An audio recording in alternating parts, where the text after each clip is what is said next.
I've noticed a fascinating phenomenon in my 25 years of teaching, that schools and schooling are increasingly irrelevant to the great enterprises of the planet.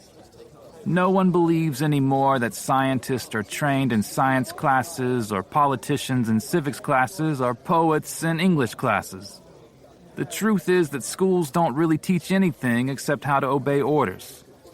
This is a great mystery to me because thousands of humane, caring people work in schools as teachers and aides and administrators, but the abstract logic of the institution overwhelms their individual contributions.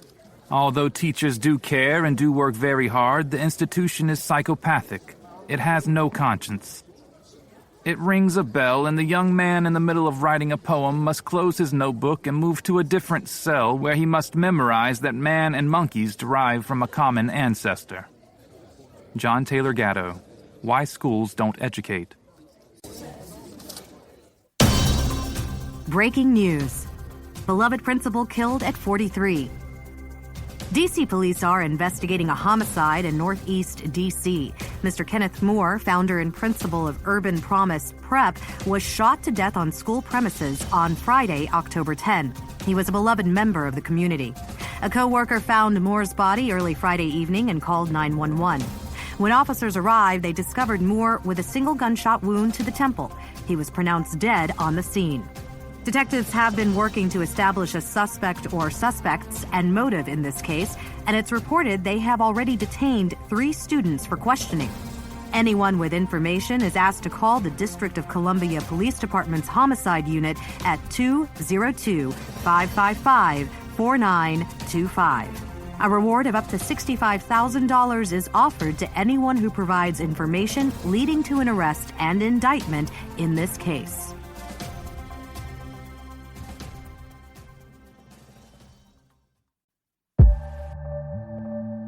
Part 1. JB. Present day.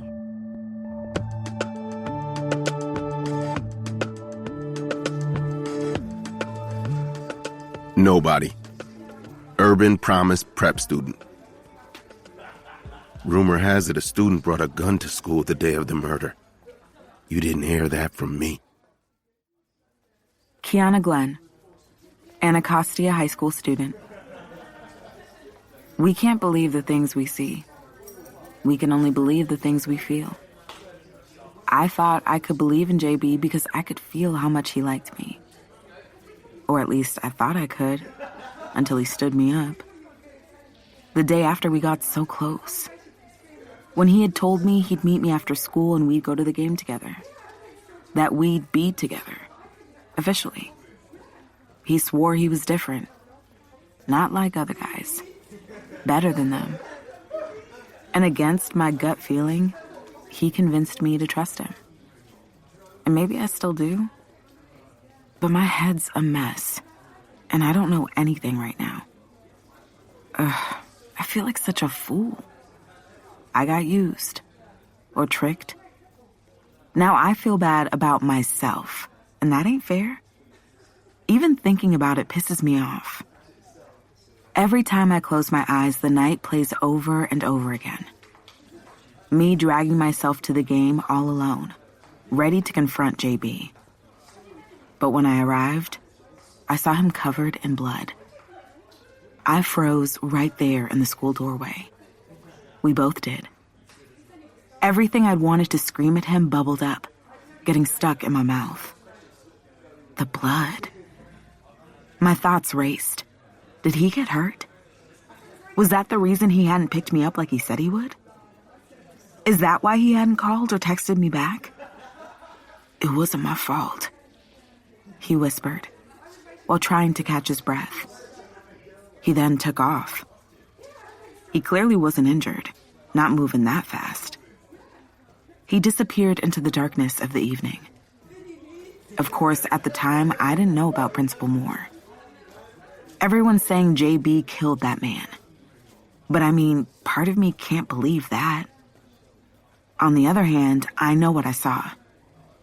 JB with blood all over his shirt and his words replaying over and over again in my head. it wasn't my fault. Every time I start to believe in something, I'm reminded that everyone around here is so fake. I guess you never truly know a person. I hope I'm wrong. I hope JB is innocent. Nurse Robin, Urban Promise Prep employee. Don't get me wrong, I care about the work. It's this place that I can't stand. When I told my friends I'd be working at Urban Promise Prep, they all warned me about it being all male, but I figured I could handle it. I have to deal with nasty men 24 hours a day. Every school I've worked at, every bus ride, every stroll down the street, every grocery trip, men hit on me. Why would Promise Prep be any different? Right? Wrong. At Urban Promise, I was incredibly uncomfortable, nervous. You know the feeling. Principal Moore created a boiling pot of toxic masculinity and male fragility. You think I'm talking about the students, but no. The kids are kids. They don't know any better. It's the adults, the teachers, the security guards, the leadership. They encouraged the behavior.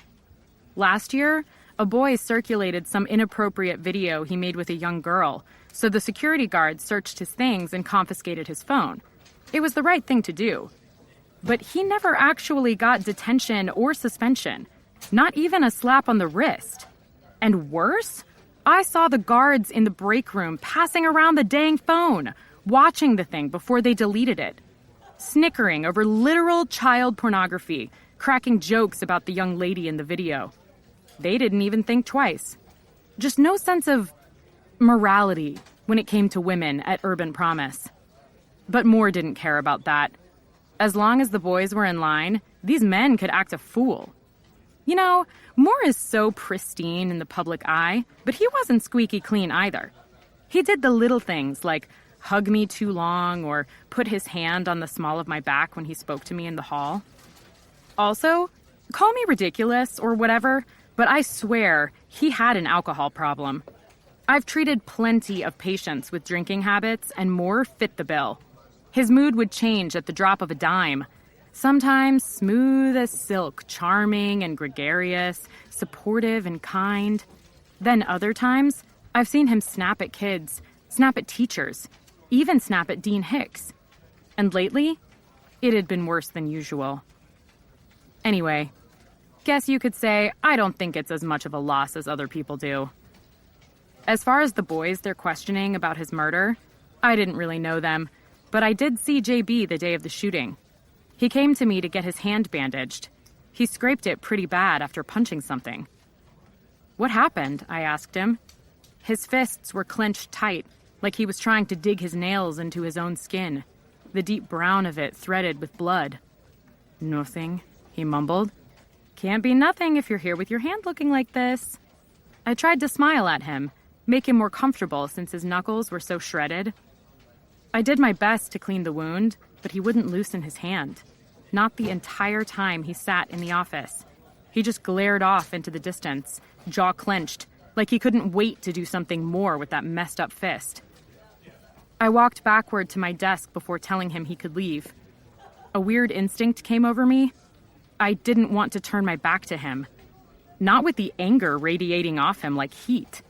Like he could swing again at any moment, his hands needing a punching bag, something, anything to connect with in this moment.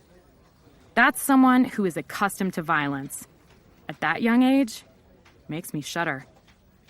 So, yeah, I'm looking for a new school to work at. Becca Buckingham, Mercy Academy for Girls student. Those poor boys, so full of anger. It's because of their life circumstances, though, right? I mean, imagine if you lived in poverty, were racially profiled, and a victim of systemic inequity. You would be too. That's why I choose to tutor at Promise, to make a difference. With my white privilege, I see it as my responsibility. But even with all that, I can't bring myself to understand why they'd kill Principal Moore, especially after all he's done for them. It's just a tragedy. They say they have 3 suspects. Everyone's been talking, and DC is smaller than you think. Word travels fast.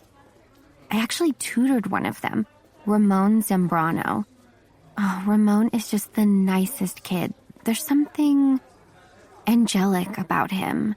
I love how, authentic he is about his culture, making, I think it's called papooses, the little biscuit things. I heard he makes them with his grandma. I mean, how sweet is that?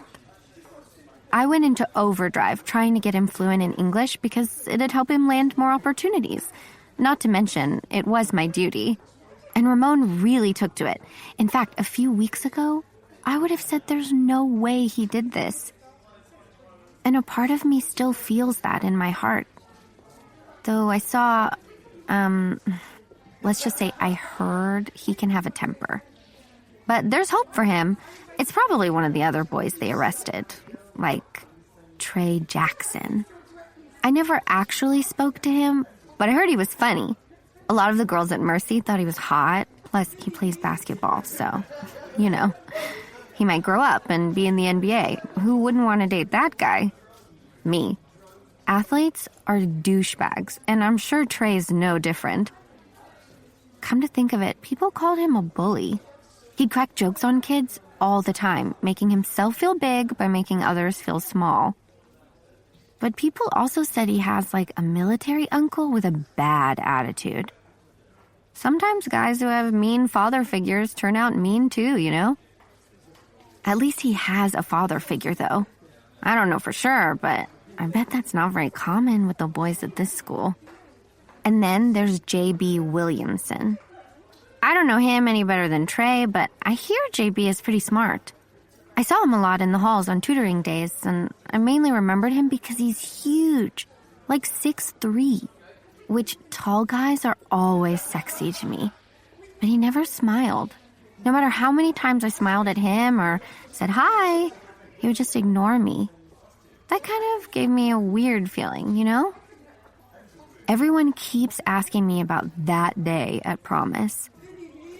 I'd been tutoring all afternoon in the ESL room. I'd stepped out to grab water, and there they were. JB and Principal Moore in a fight.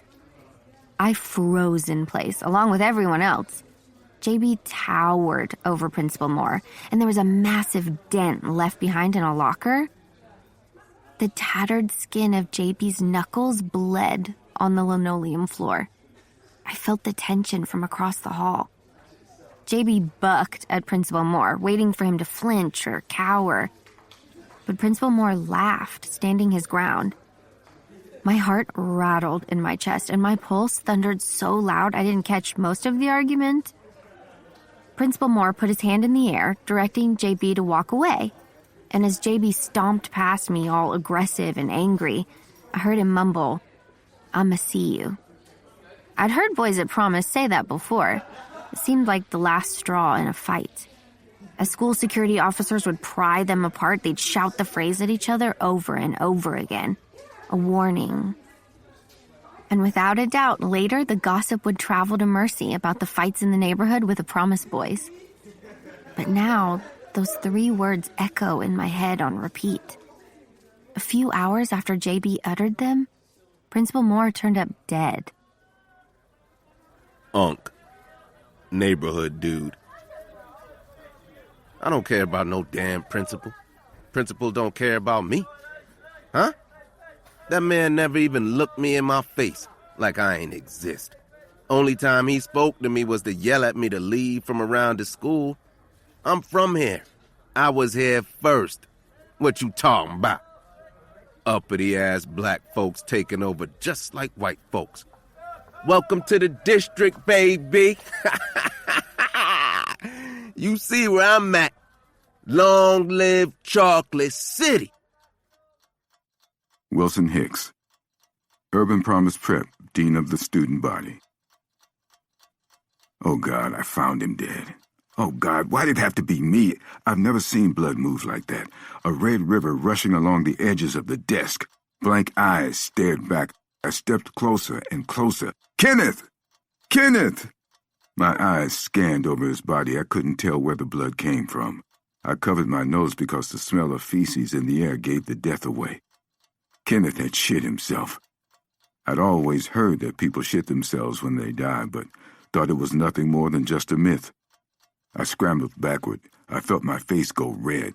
Sweat poured down my temples. Questions raced through my head. What were those final moments like? How afraid had he been when the trigger was pulled? Did he feel much pain? Was he afraid to die?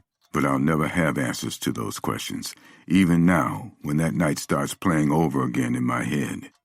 It all comes rushing back. Could I have done something differently? Could I have prevented this from happening? Were we best friends? No. Technically, he was my boss.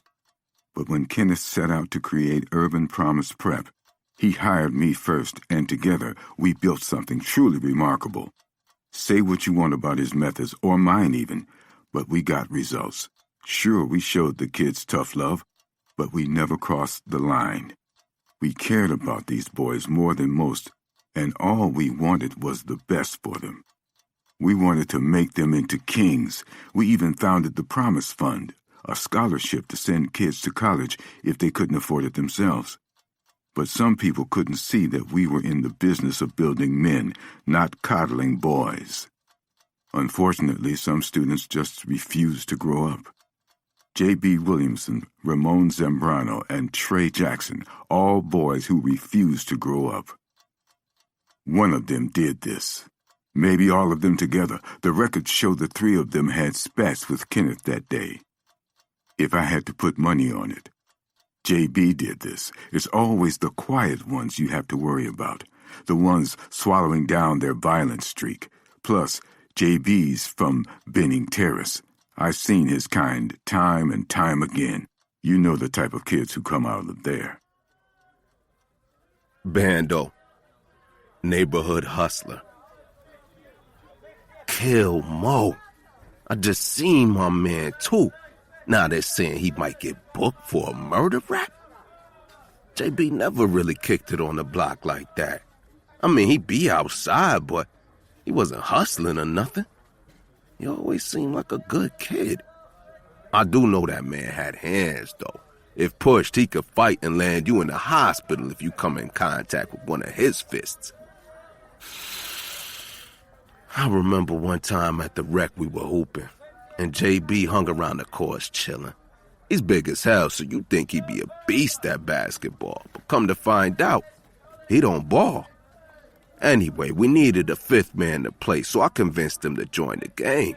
And for a while, he was hanging in there. But because of his size, they kept hacking my man. Every time he tried to drive, they hack him, slapping the shit out of his arms, trying to get the ball and make him look like a clown. JB cool, though. He never really wanted smoke, just wanted to get along. But he had his limits like anyone. So when they peep, he's not that aggressive. They started hacking my man even more. One dude caught JB with an elbow, and out of nowhere, JB decked my man with the meanest right hook I've ever seen. It was almost like a reflex. Blood went everywhere. Broke that man's nose, and dude went out cold, hit the ground before JB even realized what he did. But even with that, I definitely never saw him as no killer. But then again, I know a lot of dudes who weren't killers until they killed. Young as 14, Mo. You know, sometimes that shit just lurks in you until the right moment comes along. I guess it's possible. Maybe JB did do that shit. Maybe his anger brought it out. Mr. Reggie, Urban Promise Prep School Resource Officer. Detention's always light on game days, especially that day. The playoffs, I think. These boys already get it so hard at Urban Promise Prep. No talking, no laughing, no girls. Their only outlet really is our basketball team. Anybody's allowed to come watch the games, and we're actually pretty good this year. So girls from all across the city come to see the boys play. They love that. Which is why I thought I'd be able to skip detention duty and leave work early for a change. But turns out there were still a few kids who decided to get in some trouble. JB, Ramon, and Trey. JB arrived first, and I have to be honest, it had me shocked. In my 6 years at Urban Promise, I can confidently say that I've never seen J.B. Williamson in after-school detention. Quiet kid, big as hell, but a soft demeanor. Ramon rolled in next. He stayed in and out of detention, usually because he was caught shooting dice or skipping class. Nothing major. The usual, stupid kid stuff. I liked that about him. He had spunk. He'd march in, primping that slick hair of his with a brush and reminding me of the Fonz.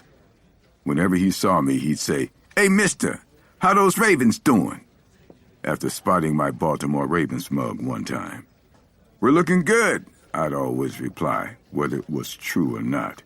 He didn't care about them, but he knew to be on my good side in case he ended up in detention later that day. He was smart like that, manipulative even, but sweet. So, sure enough, that day, Ramon sauntered into detention asking me about the Ravens. He gritted his teeth a little on edge.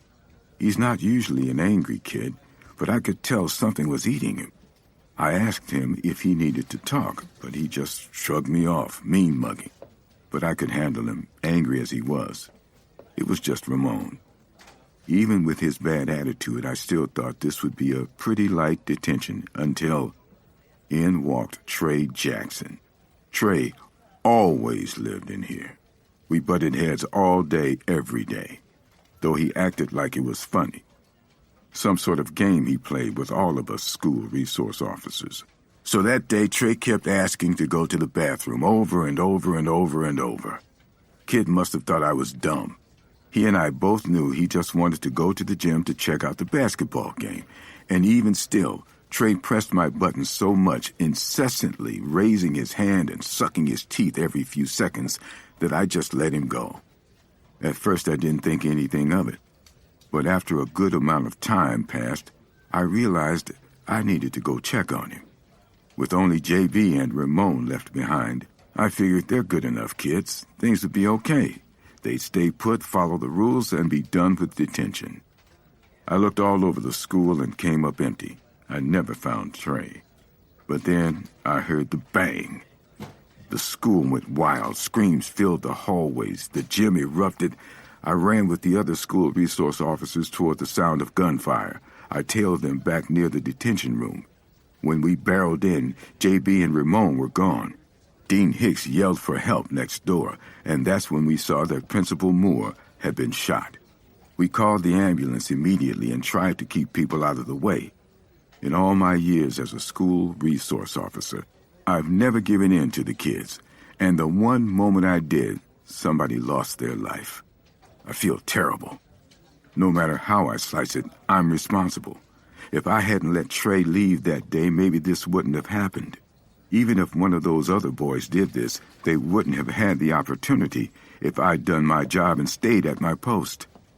And if it wasn't any of them, if I'd been in the detention room next to Moore's office, maybe I would have been able to catch the shooter or save Moore's life. But then again, maybe it's a blessing I wasn't there. Maybe I would have been shot too. Maybe Trey saved my life. I don't know. No matter what, I can't shake it. Especially what I saw in Moore's office, under his desk. My heart dropped into my stomach. I don't know if anybody else even saw it. But as the ambulance wheeled Moore out, there on the floor sat Ramon's brush. How'd it get there if Ramon hadn't been in that room? I didn't tell the cops because, well, I don't really know what happened. And the last thing I want to do is help them throw another brown boy behind bars. But damn, it's messing with me. Could Ramon have done this? He's supposed to be one of the good ones. Miss Williamson, JB's mom. Dear Heavenly Father God, I ask that you bless my baby boy, my only baby. I come to you humbly, Father God, and ask for forgiveness for any sins my beautiful son has committed, and ask that the truth be found, truth that will prove his innocence. Lord have mercy, Father God. JB is a good kid, a real good kid. He's not out there in them streets like other kids. He gets decent grades. He don't get in no trouble. I know one of them other boys did that to Mr. Moore. Couldn't have been my JB. Please, God, please watch over my baby boy. Amen. JB's interrogation. Transcript from JB's official questioning. Detective Bowe, state your name for the record, please. JB. JB. Detective Ash, whole name. JB. Jabari Williamson. Detective Bowe, where do you live? JB. Simple City. Detective Bowe, so you roll with Choppa Boys? JB. I don't. Detective Ash, where were you on the 10th of October at approximately 6:30 p.m.? JB. Detective Bowe, you need to answer the question. JB. School. Detective Bowe, where in school? JB. Detention. Detective Bowe, why were you in detention? Are you a troublemaker? JB. No. No, I'm not. I didn't even do anything. I wasn't supposed to be there. It was my first time ever being up in there. Detective Ash, what did you hear? JB. Not much, just the shot. Detective Bowe, and you didn't see anybody else go in or out Moore's office? JB. No. Detective Ash, did you like Principal Moore? JB. Detective Ash, I said, JB, I heard you. Detective Ash, then answer the question. JB, I don't know, man. Detective Bowe, so how do you feel about his death? The Moore method saved you, after all. JB, Moore's method ain't do nothing for me. Detective Bowe, is that why you killed him? JB, I'm done talking. Detective Ash, cut the crap, kid. Why were you covered in Moore's blood if you have nothing to do with this, huh? Detective Bowe, and tell us about the altercation that occurred between you and Moore earlier that day. JB, well, Detective Ash, do I have to remind you that it's not looking good for you? No more bullshit. No more I don't knows. No more lies. The best hope you have of helping your ass is to start talking. Maybe the judge will see fit to take it easier on you if you do.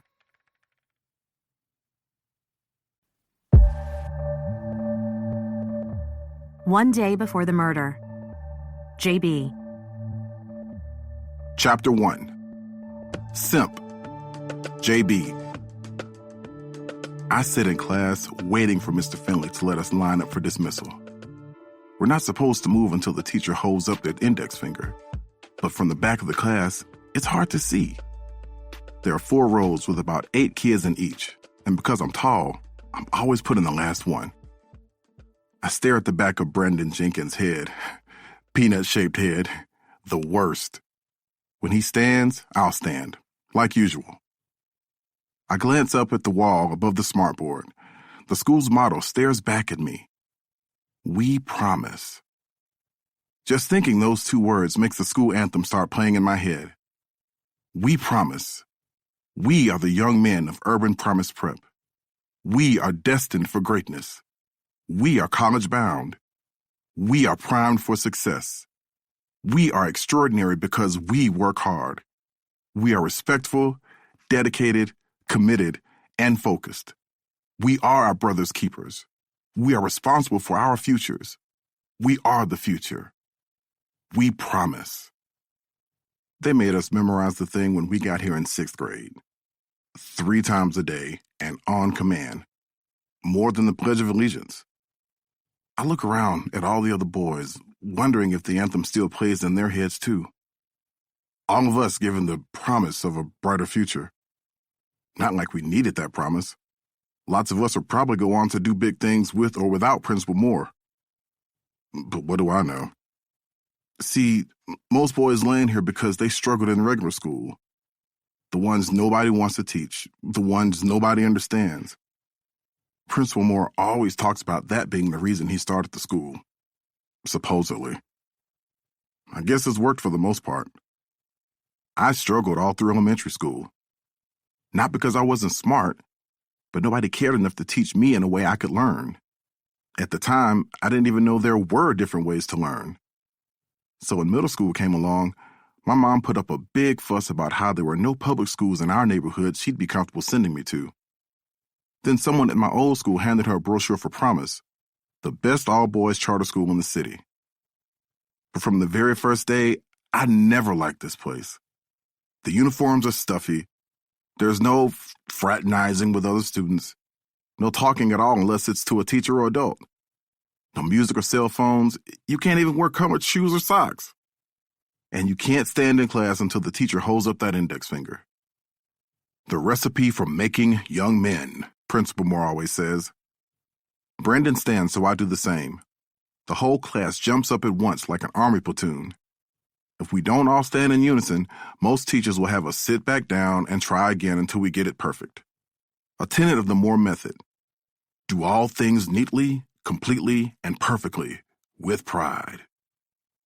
If you want to get out of this place on time, you stand the right way on the first try. Mr. Finley holds up 2 fingers. That means we can all face the door. After he flashes 3 fingers, we file in line with our hands behind our back. Dyson, that's 1 demerit for you, he calls out. If your hands aren't locked in place behind your back, you get a demerit, in which case the teacher docks points from your count. Dyson shrugs and sucks his teeth. Make that 2. I shake my head. He should have known better. Everybody's count starts at 100 at the beginning of the day. If you aren't a demerit, a teacher lowers your count on some dumb, noisy app on their tablet. All the time. Beep, beep, beep ringing throughout the halls. Worse than nails on a chalkboard. The messed up part is, there isn't a way to earn your points back. You can only lose them. The shit is unfair. Dyson gets 1 more.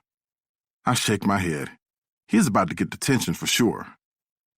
I walk behind Brandon, trying to focus on not messing up. Mr. Finley could have taken it easy on Dyson. He's usually no problem. Seems like he's having a bad day. But I see things like that all the time at this school. Stuff I'm not sure any other kids or teachers see. I guess I wouldn't know for sure, though, since I don't have many friends at school. Never hooped or played football, so I don't fit in with the athletes. Damn sure don't fit in with the nerds, the kids who love promise. They rep this place like a gang or something. And I'm not really a troublemaker anymore, so you won't catch me with the hoodlums, as Principal Moore would say. The only teacher I can stand is Miss Hall, because she takes it easy on us once the door to her classroom shuts. I don't have to worry so much about my count, as long as we're getting down to work. Just get through the day, I think to myself. Need to stick to my plan. Keep my head down, get these grades, and then exchange, go to college, far away from this place. We file into the hallway. Then everybody goes their separate ways and to their lockers. Let's go, young men, let's go, Principal Moore shouts, doing his usual stroll. Scholars don't waste time. Kings move with purpose. And that's what y'all are. He's a big guy, to most. At 6'3", I'm a couple inches taller than him. Keep it moving. Let's have a great day full of promise, young men. His deep voice echoes through our hallways. He adjusts his tie. He's the type of guy that's buttoned up. Always. The perfect black luxury car that's always clean. The perfect leather briefcase with his initials embossed on the front. He even dresses perfectly. The knot in his tie, the shine on his belt buckle, the fold on the handkerchief in his front blazer pocket. The man's sharp, but he's rude as hell. Those shoes need shining, Malcolm. Go get the polish from Miss Tate in my office. Keyshawn, too many wrinkles in those slacks. You know better. Grab the iron from Dean Hicks. Get yourself presentable. Time for a shape-up, Hugh. Looking a little rough. We can't have that. See me after school. I'll dust off my clippers. Excellence. Another tenet of the Moore method. Perfection, excellence, and discipline. But at least he cares. Young man, are you missing your tie? Principal Moore towers over one of the younger boys. Yes, sir, the boy says, looking down at his feet. Keep your head up. The kid does as he's told, but avoids eye contact. Are you supposed to be in school without a tie? No, sir. So you made the choice to disrespect not only yourself, but this school? No, sir. I wasn't trying to disrespect nobody. Anybody, Principal Moore corrects. It won't happen again, he mutters. I know it won't. We'll see you in detention. Moore walks off. We all look at each other, feeling sorry for the boy, but nobody's able to check on him because of the silent halls and stuff.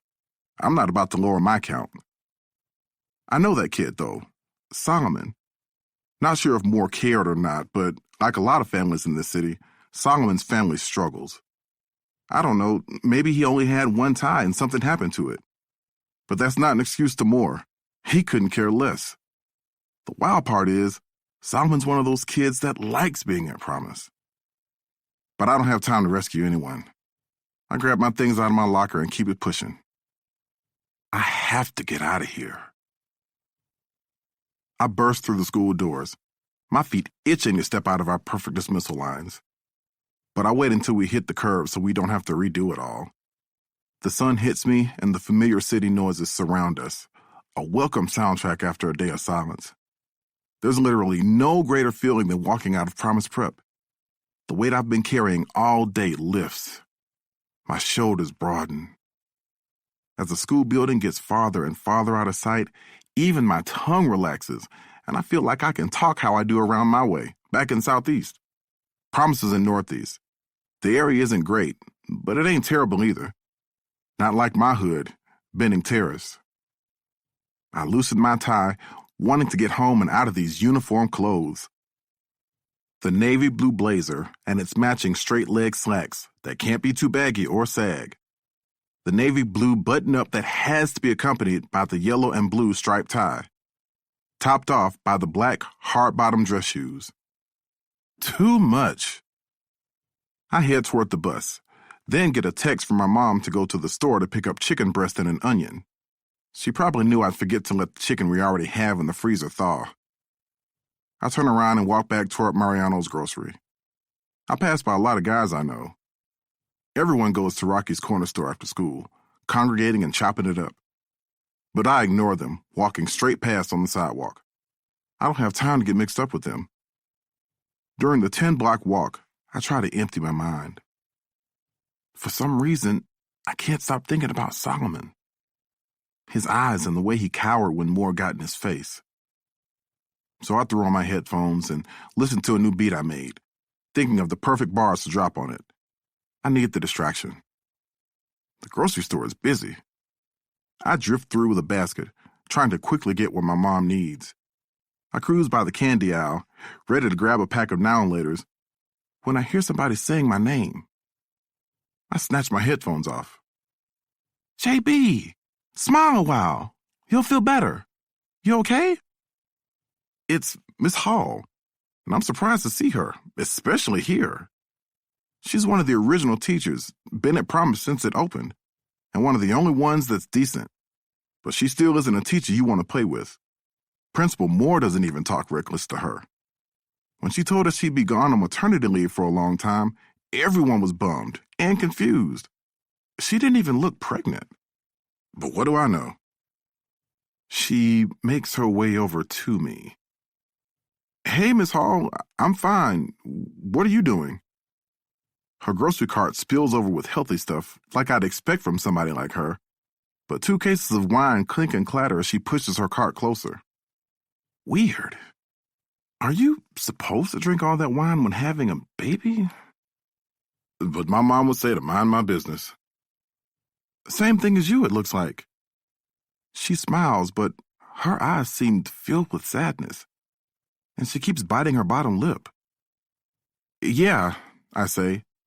Just getting some stuff for my mom. Everything all right at school? She asks, her eyes growing more intense. I shrug. The usual, ma'am. The usual bullshit, I want to say, but I keep it to myself, which my mom says is a bad habit. She rocks left and right, a little off, distracted maybe. Are you okay? I ask. Were you visiting school? Oh, I'm fine, she replies. Just missing teaching already. I always worry about you boys. I stopped by Promise for a meeting with Principal Moore. That went about as well as expected. There's anger tucked in her voice. An awkward silence stretches between us. I start to respond, but she straightens her back as if she remembers where we are and who she's talking to, a student and not another adult. She says goodbye, then disappears around the corner into another aisle. That was weird, I whispered to myself. I had to check out. All the self-scans are closed, so I have to deal with the cashier who makes a big show out of checking the $20 bill I pay with to make sure it's not counterfeit.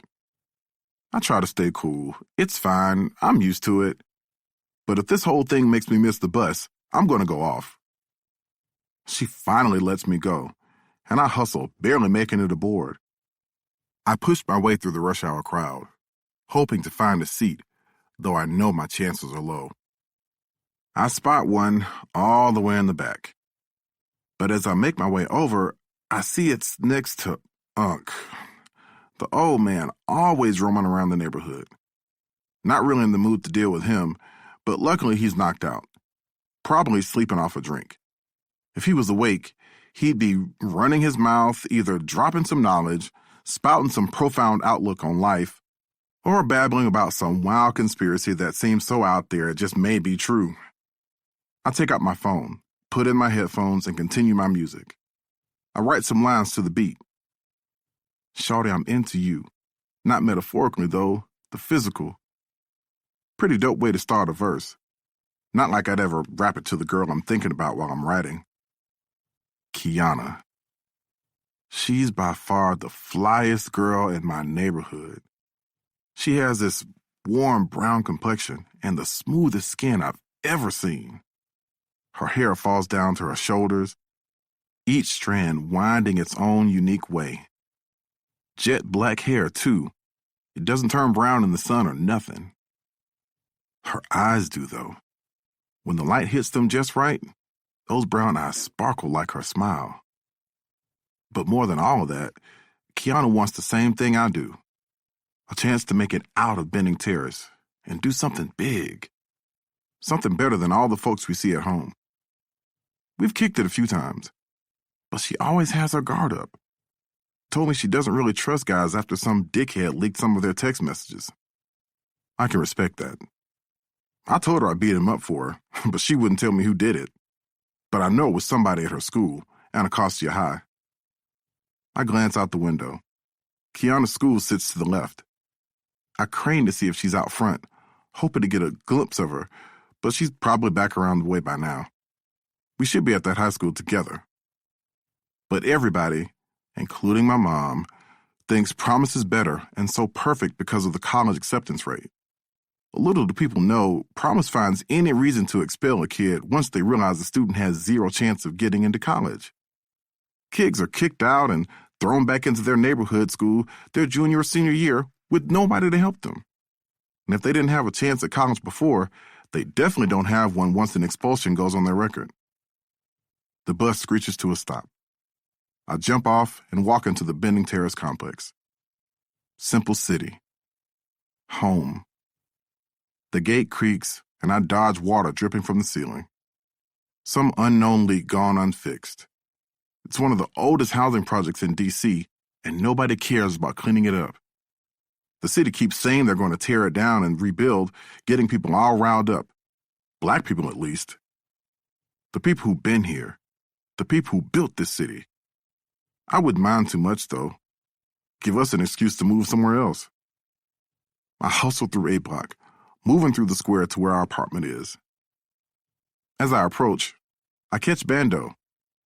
He's a few years older than me, I think. With dudes like him, you can never really tell.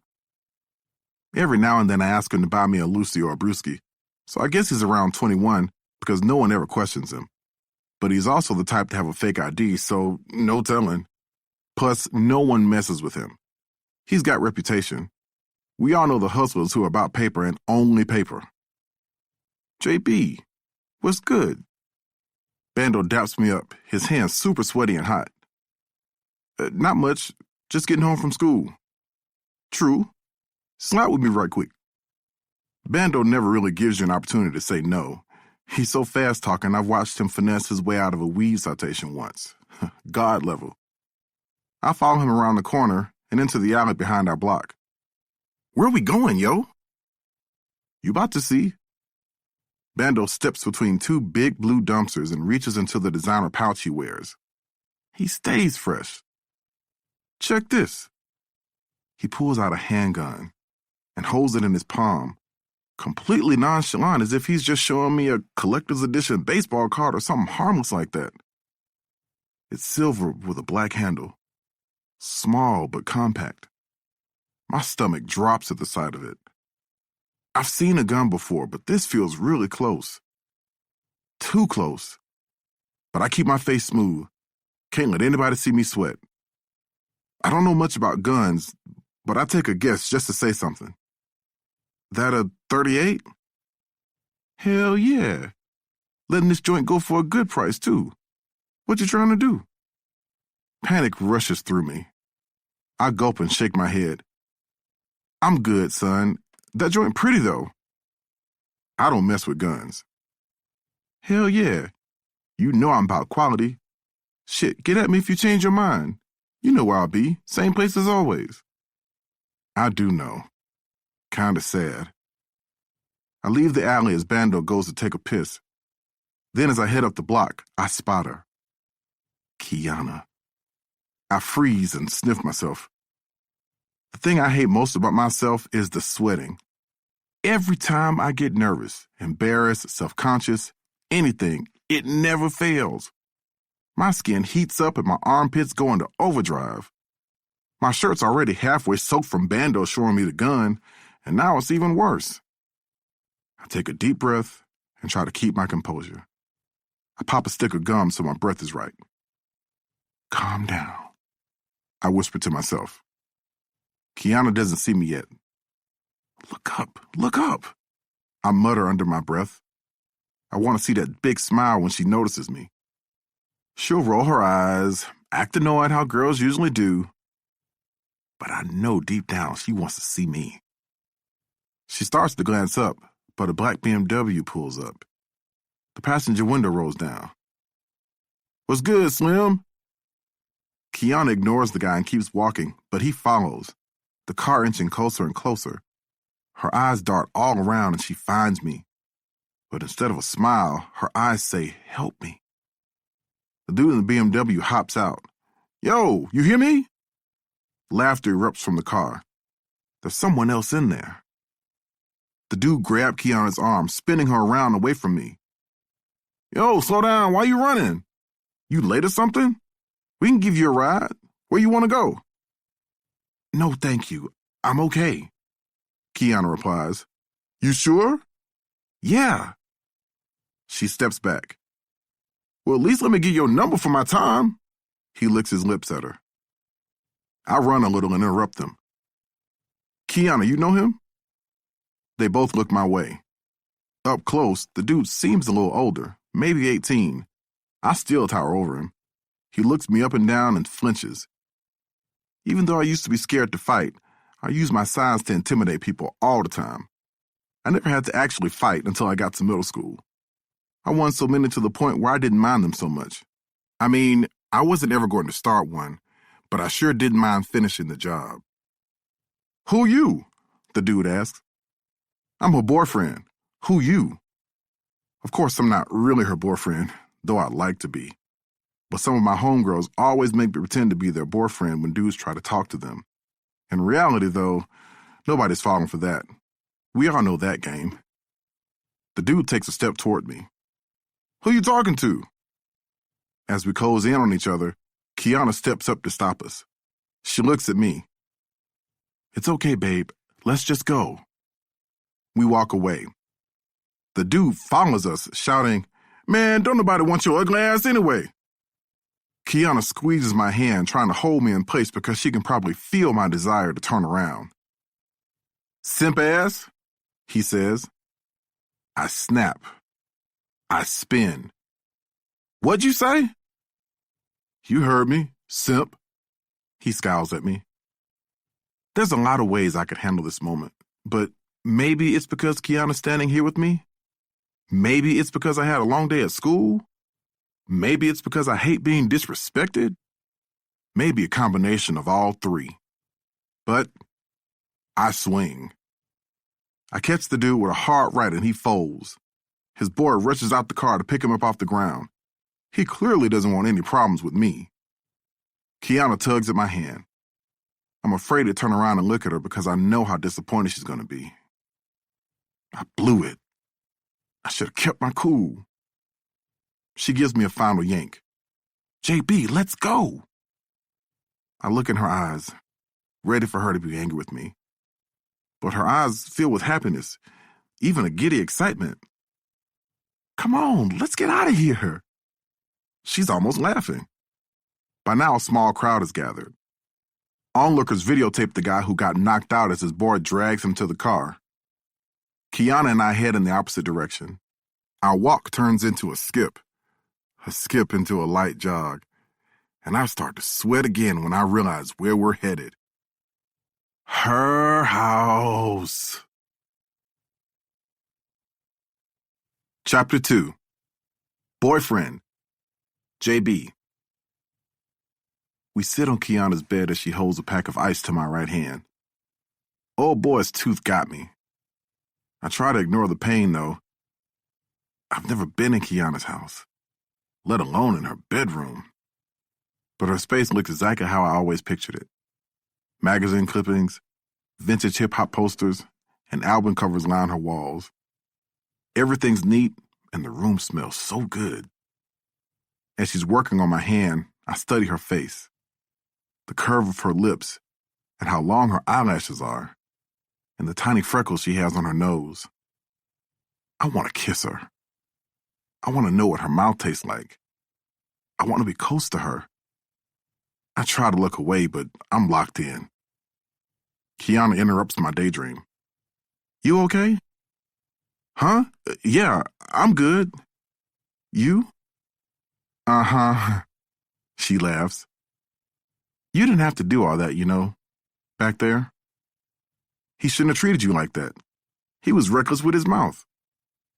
I mean, you're right. He definitely deserved that. The sun sets. Golden light creeps through her window, hitting her brown eyes. Sexy as hell. I want to wrap my arms around her and press her soft skin to mine. I want her to feel how hard my heart beats when I'm near her. I want her to know how I feel about her. So, did you mean what you said? She asks. About what? Her eyebrow lifts. About being my boyfriend. You were pretty convincing. How could I mean that? You know you ain't my girl. That's 'cause you in the streets. Probably got all types of girls you're talking to. I smile and shake my head. Nah, not at all. Everyone keeps calling me a player. Not sure how or why I've only been with one girl. There are guys on the block who talk about being with women 24/7. That's not me. Not because I can't. Girls are into me. I know that. But I'm rarely interested back. Until Kiana. I need something more than just a pretty face. I need someone who makes me want to be a better person. Kiana does that for me. She's smart, talented, and can be funny as hell. I admire her, and that's hard to come by. But every time we get close, she pulls back, claiming I'm not really serious so that I have other girls. That can't be further from the truth. I need to prove that to her. Even if I was, I'd be willing to change for you. I lick my lips like I've seen older guys on the block do, which is probably dumb. I don't know if I look cool or downright goofy. Stay calm. Be cool, I think. If the nerves hit, so does the sweat. Yeah, right. Kiana puts away her makeshift first aid kit. If there was ever going to be a chance to make a move, this is it. I'm sitting on her bed and it's just the two of us. But still, a little voice inside me doesn't want to move too fast. I need to know she wants me as badly as I want her. I need the moment to be perfect. I got something for you. I take out my phone, trying to will my hands to stop shaking. Oh yeah? What's that? I figure there's only one thing that will show Kiana how serious I am about her. The one thing I've never shared with anyone. My rhymes. I cleared my voice and began to read what I wrote earlier. Shawty, I'm into you. Not metaphorically, though, the physical. Scared to tell you I'm digging you. Don't know if it's reciprocal. These feelings, nonsensical. I can't escape it.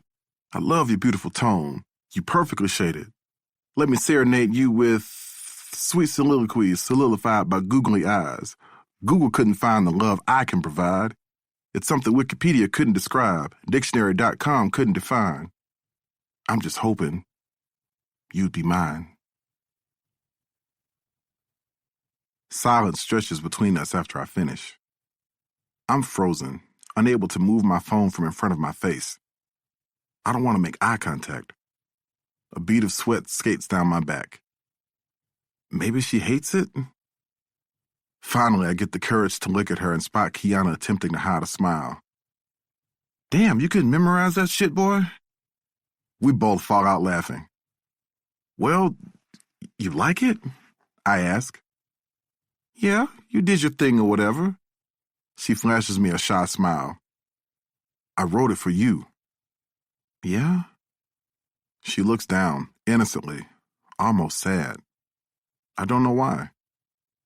But something tells me to pull her close, so I grab her hand and gently move her closer to me. Your people's home? I ask. Nope, probably won't be for a little bit. Why? Just asking. I take a deep breath. Kiana looks at me with a sly smile. I think she knows what's on my mind.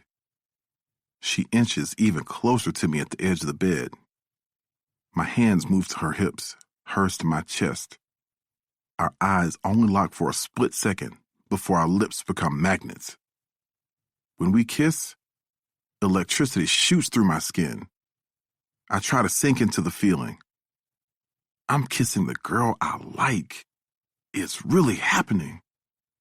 Kiana pulls back. My eyes snap open. You okay? Yeah, I'm good. I'm sorry. No need to apologize. Just tell me what I did wrong. I take her hand in mine. Kiana hesitates, nibbling her bottom lip. She opens and closes her mouth several times before the words finally make their way out. It's not what you did.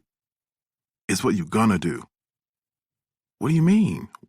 What am I gonna do? My mind races. What is she worried about? Can't she tell how I feel about her?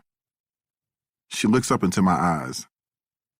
I really like you, JB. Like, more than I've liked anybody. And I've been crushing on you for a while, I'll admit. I start cheesing, and I can't even hide my smile. She rests her head on my shoulder. And I'm so afraid to, go there with us and see that you don't like me like that. It's wild seeing her so vulnerable. The most beautiful girl in the world, worried about me liking her. Kiana, do you know I think about you all the time? I've never liked a girl this much. That's because you're different, and I see that. You gotta see that I'm different too. She sits upright. Her eyes hold surprise and she purses her lips. I can tell she's thinking. I can tell she's considering. I hug her. I'll never do anything to hurt you, Kiana. I'll only protect you. She gazes up to me. You promise? I promise. I assure her. She kisses me again. You ready to be my girl? I ask. She blushes. Yeah. Like, for real? Yeah, for real.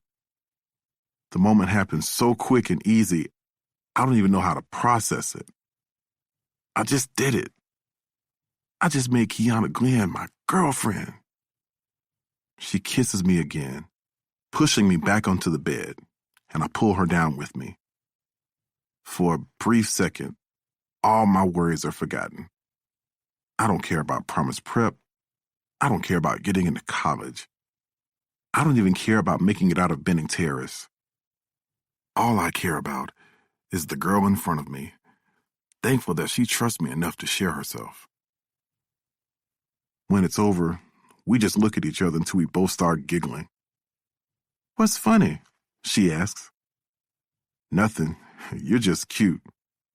I kiss her forehead. "You think so?" "I know so." She smiles. "You're cute too." She comes in for a kiss when, whoomph! Kiana's front door closes downstairs.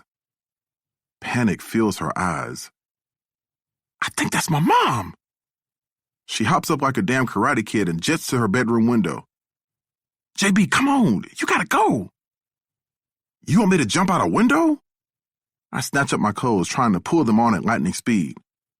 "Boy, you tall as shit. You ain't gonna fall that much," she says, shoving me forward. I laugh while rushing to the window, but I turn back and give Kiana one last kiss. "I'll call you tonight," she says. I tumble down. Kiana was wrong about the fall, but it was worth it. I get home just before dark. Soon as I open the door, the mouth-watering smell of baked chicken hits me. My mom's baked chicken. I guess the chicken that was in our freezer did thaw in time. She only cooks them when either something really good happened or something really bad. Anxiety floods through me as I walk down the hall. I hope she's not crying over the stove. I hope it's something good, something to celebrate. "Ma? In the kitchen," she shouts back. I head to the kitchen and can barely see her under the steam rising from the stove. She's humming one of her church tunes. A good sign. She doesn't hum when really bad things happen. "What's up, Ma? Why are you home so late?" She squints her eyes, scanning me like she's looking for the lie. "Man, the bus broke down. Had to walk." I look away, attempting to hide the truth. "Uh-huh. You get those items from the store?" I take the groceries out of my bag and throw them in the fridge.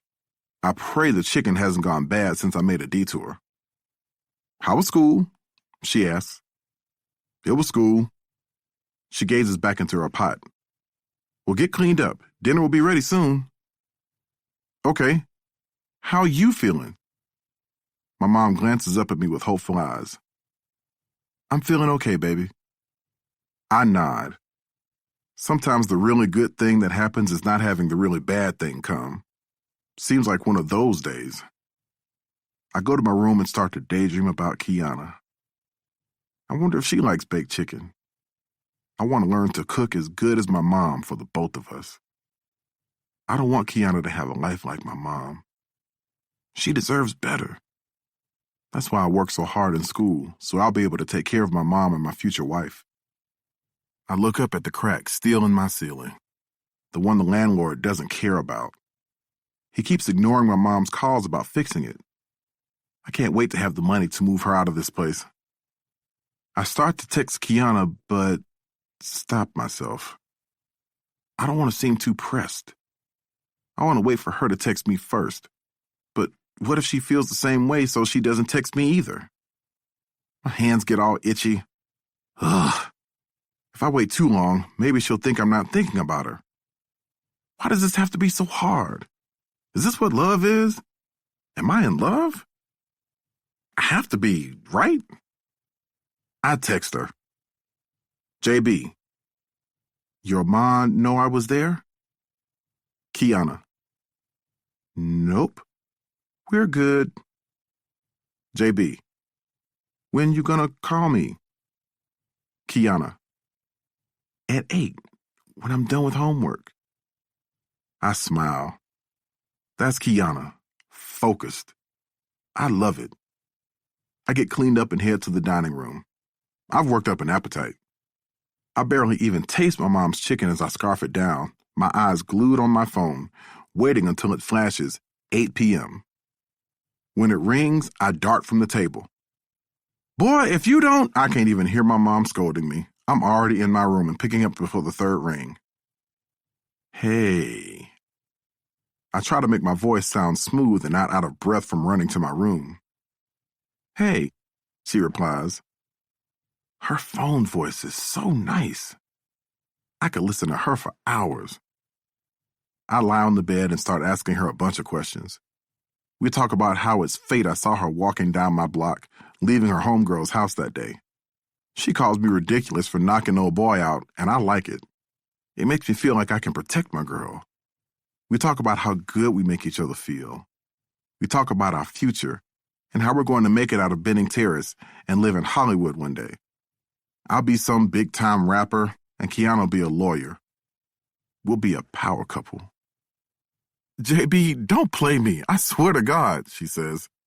You don't have to worry, Key. I try to make sure she hears how serious my voice is. So, now that we're official, when you taking me out? How about tomorrow? There's a playoff game at Promise. I'll meet you at Anacostia and we can go over together. Basketball games are the perfect place to stunt because kids from all over the city will be there, all dressed to impress, trying to look cool. But nothing is cooler than having a bad girl on your arm.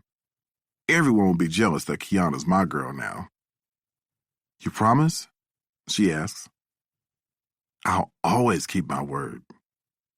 I got you. I believe you, she says. Music to my ears.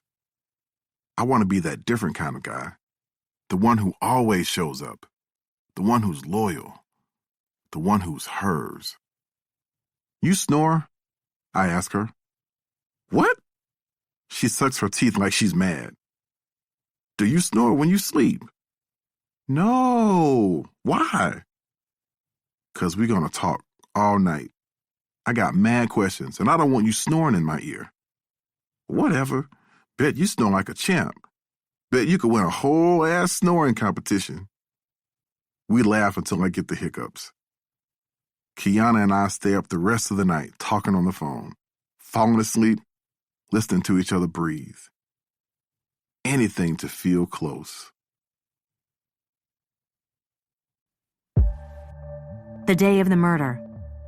JB. Chapter 3. Strap. JB.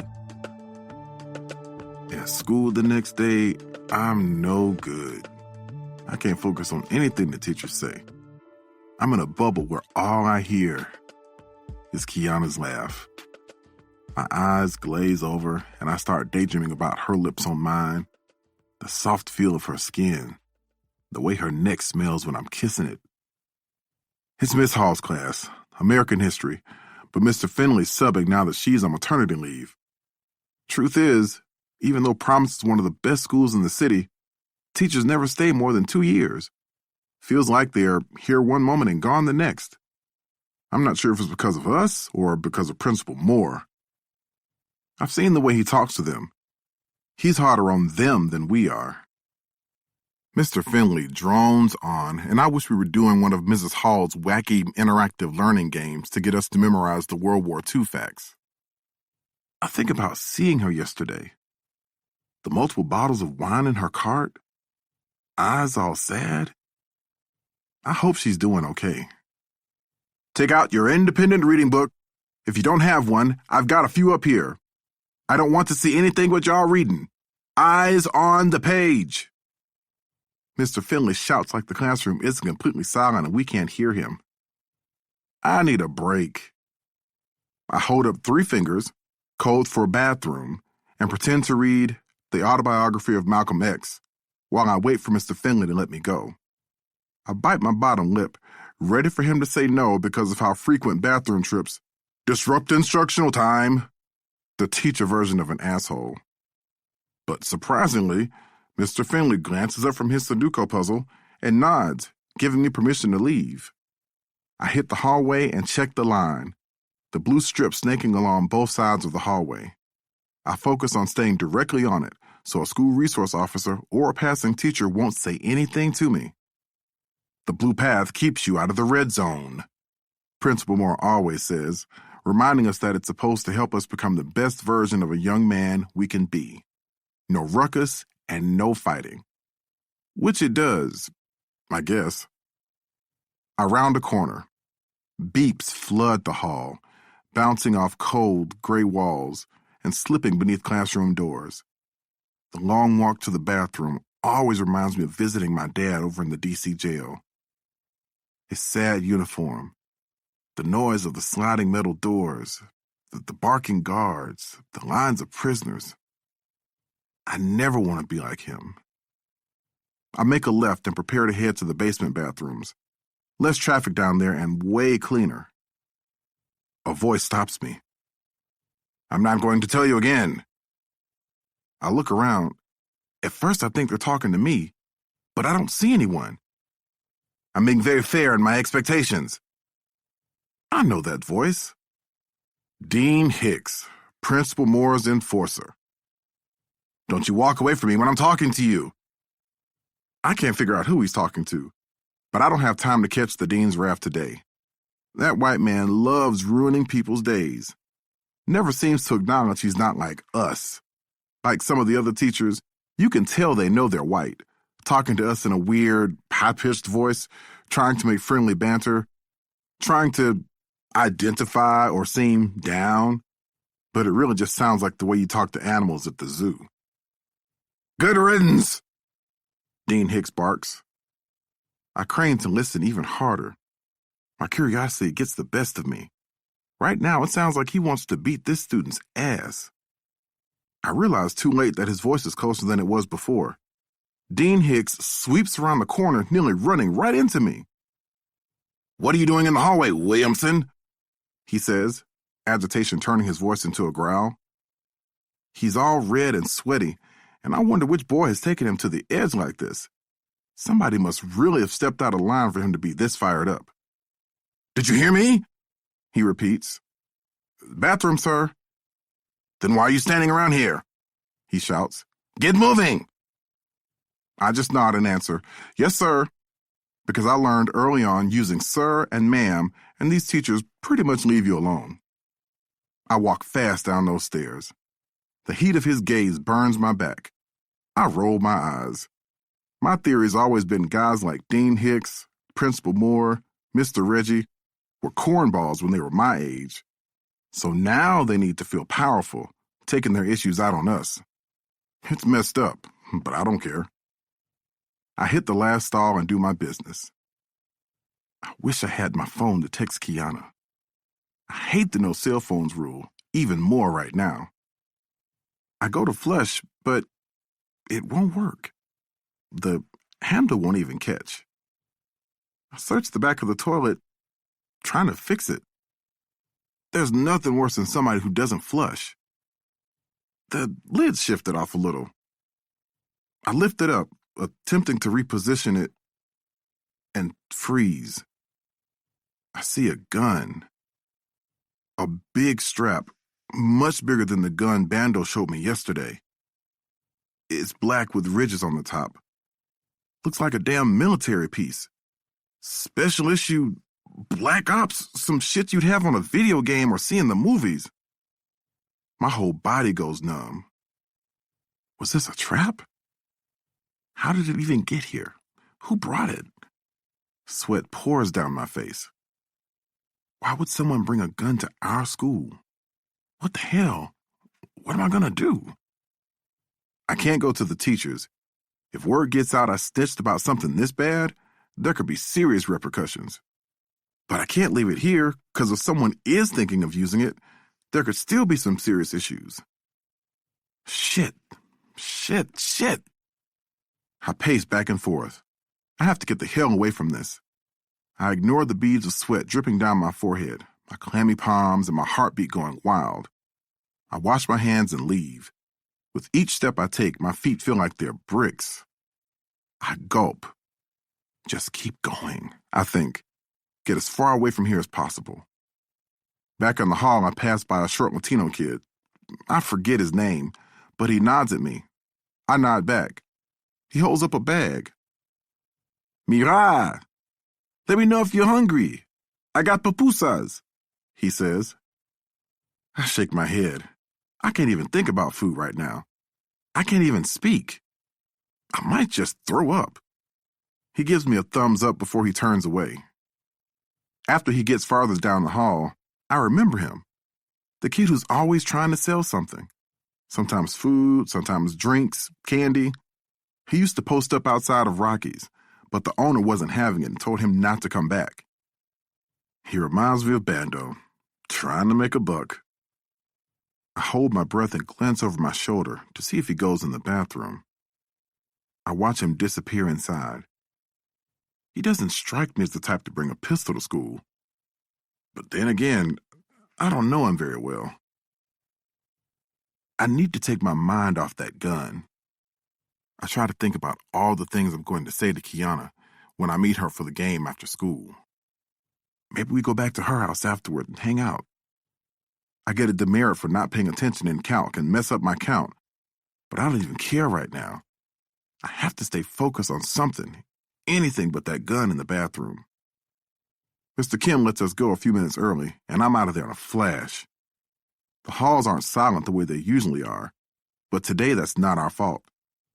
The promise students walk the line and pack up, but there are other people buzzing around. The important folks that have Principal Moore beaming and shaking hands and being overly nice to us.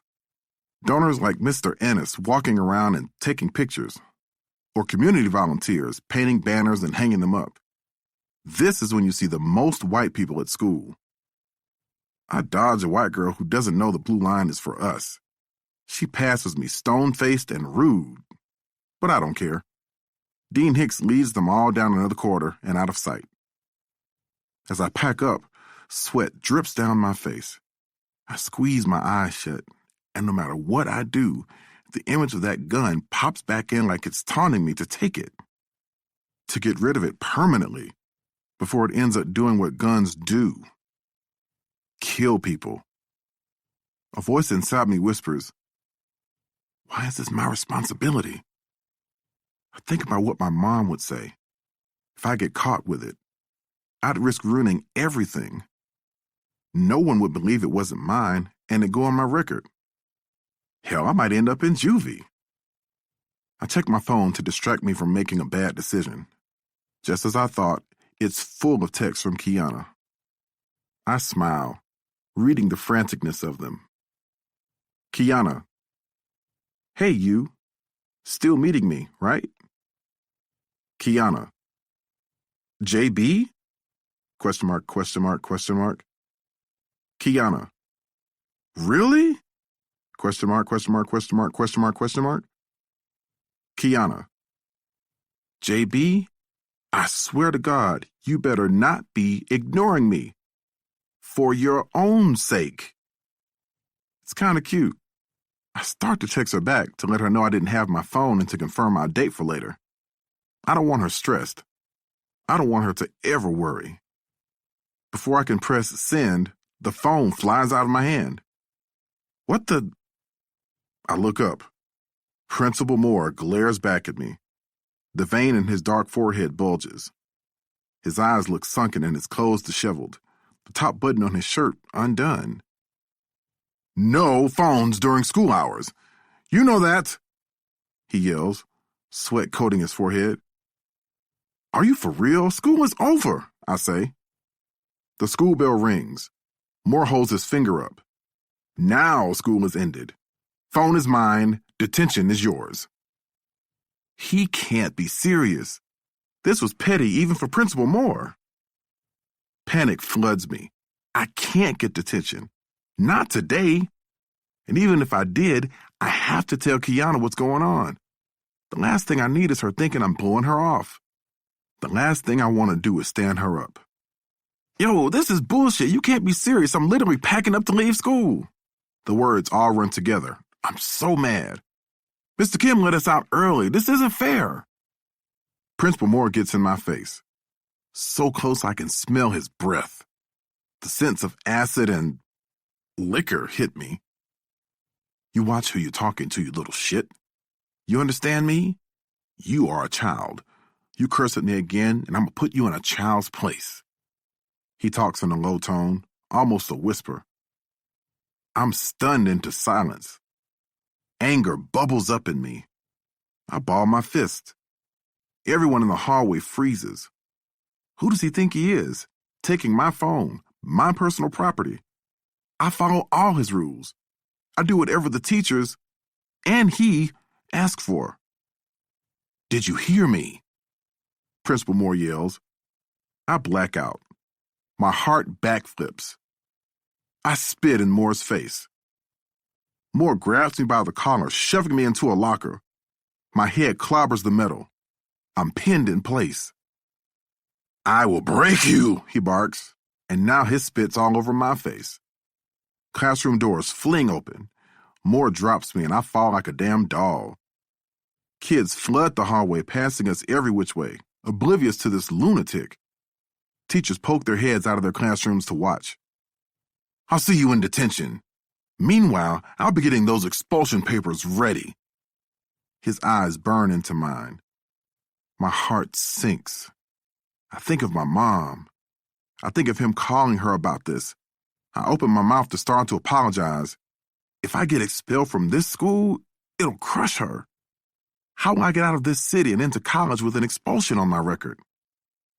My heart pounds 10 times harder like it's trying to escape. Rage builds up in me. Bam! I slam my fist into the cold gray locker. The metal bends under the pressure. The warped slivers slice through my knuckles, and warm blood trickles down my hand. Younger kids pass by, staring at me like they're watching the aftermath of a car wreck. "No worries. Your mom will be paying for that." Principal Moore threatens, his voice a scary calm. He strides off. My skin boils. My mind floods with all the possible ways I could hurt Moore. All I'd have to do was follow him to his office, lock the door behind me, and go to work, beat his ass one good time. I think I could take him. "I'm gonna see you," I mumble to myself, and think of that gun in the basement. I'm gonna see him for sure.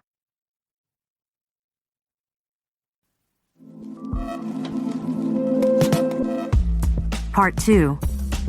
Trey. The Washington Post. The Moore method saves lives. Charter schools, magnet schools, federal takeovers. At one time or another, all have been suggested as the solution to turn around the generally dismal performance of D.C. public schools. The challenges that face urban schools, from outdated resources to overcrowded buildings to widespread teacher burnout, are numerous and daunting, but most have their roots in a single recalcitrant reality.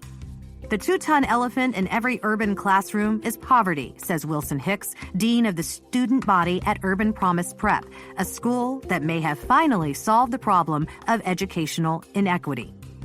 Hicks adds, students lack discipline, not capacity to learn. Underprivileged kids are less likely to come to school with an appreciation for what education can bring. When you're living in an area where you're surviving day to day, seeing education as something to work at is hard. That's why the Moore method works. We are all about discipline. Hicks notes that former principal Kenneth Moore preached excellence to his students.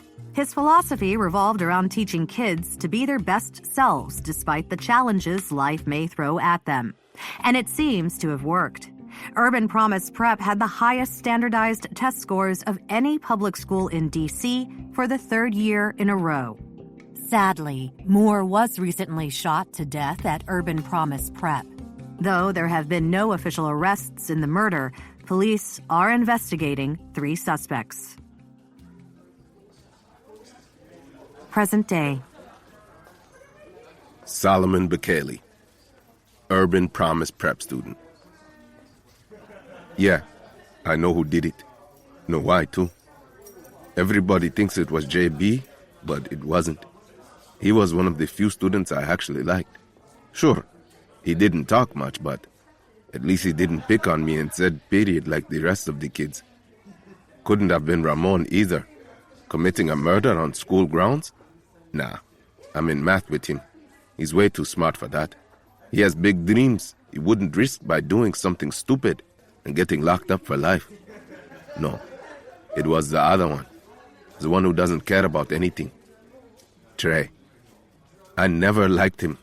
I didn't have any classes with him, but I'd see him at lunch and recess all the time. He always had something to say about my Ethiopian accent, my complexion, and the scent of my clothes. He teased me about my clothes in general, and we wear uniforms. That takes some next-level assholery. I hated him, actually. Glad I never stood up to him, though. Because it turns out he's a murderer. And he didn't kill just anybody. He killed Principal Moore. Take some balls. In some ways, I admire him because of that. His willingness to stand up for himself. That's exactly what he did a few hours before the murder, when Moore first gave him detention. A lot of kids knock Moore, but I don't. My parents taught me respect, and if you respect Moore, you'll get along just fine. It's literally his job to boss us around. He's the principal and the founder. JB, no respect. Ramon, no respect. But Trey didn't respect anyone. My parents would kill me if I even thought of talking back. I guess Trey was raised differently. I guess he was raised to kill. Stanley Ennis, entrepreneur and Urban Promise Prep donor. Nobody understood Moore's vision like I did. In fact, I think I saw more potential in what he built than even he did. Promise is more than just a school, it's a movement and, more importantly, a legacy. Not everyone saw it that way, though. People are often too small-minded or outright jealous to have the vision. There were always people complaining about the way Moore did things, staff, students, parents, even community members. Of course, Moore wouldn't let that stop him. We spoke about expanding Promise, creating a network of schools across the country that would do exactly what Promise did in D.C., get the results that brought in the big bucks. Takes gumption and know-how. Moore had the know-how, and I definitely had the gumption. Moore wanted to grow slow at first, but after that first check I wrote to the school, he started to see things my way. Expanding the vision started with the basketball team. A strong sports department can be leveraged nationally, so it's a real shame that kid Trey played for the team. This year felt charmed. We were primed to go all the way to the championships, having our boys' photos splashed across every newspaper and national news, opening up the wallets of the wealthier donors we needed to take Promise to the next level. I didn't mind giving the kids as much money as they needed with a team showing out like that. Moore was even able to start a new initiative for the kids, the Promise Fund. It had a nice tagline, to fund our students' biggest dreams and cement their futures. As much money as I poured into that investment, I told him he should have named it the Ennis Promise Fund. Again, such a shame he's gone.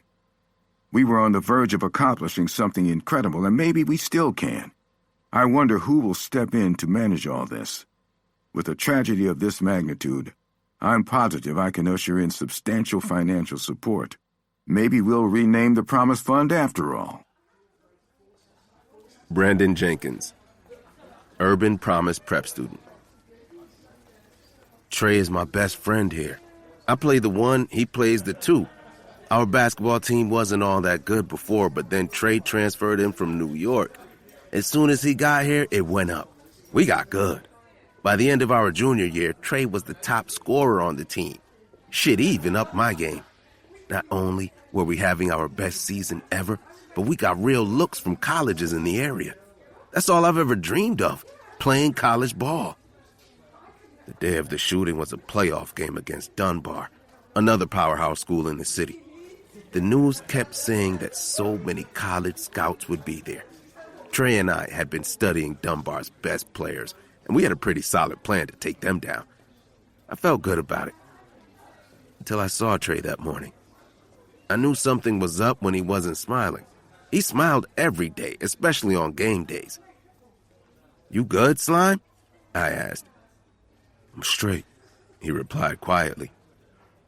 When I say slime, he says, "Goon." It's our thing. Always.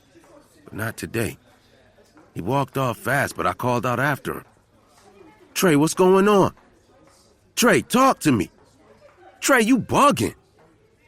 He finally stopped. It took him like 30 long seconds to turn around and face me. He stared back with weird, bloodshot eyes, then led me into a nearby bathroom. I followed. "You have to promise you won't tell anybody," he said. I promised.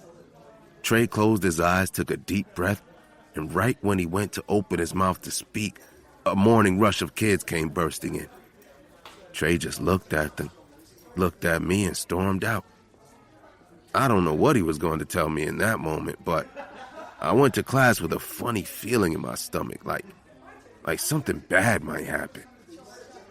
I didn't see Trey again until warm-ups before the game. He crept into the gym looking even more pitiful than he had that morning. "Gather round," Coach Robinson shouted. "Trey has an announcement."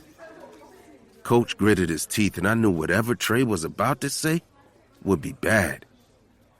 "I can't play," Trey mumbled. "Speak up, young man," Coach said. "Own your mistake and this consequence." "I got in trouble," he muttered in explanation. Apparently, Principal Moore gave Trey detention, and he couldn't play in the game tonight. The whole team erupted. Disappointed moans and groans, dudes sucking their teeth, some dropping their heads in defeat. A chorus of, "Damn, Trey!" echoed through the gym. But I stayed silent. I couldn't even look up at him. I just gawked at my shoes. I could feel him staring at me, waiting for me to say, "It's all good," or to tell the team, "We still got this, y'all." But I couldn't. I never met his eyes.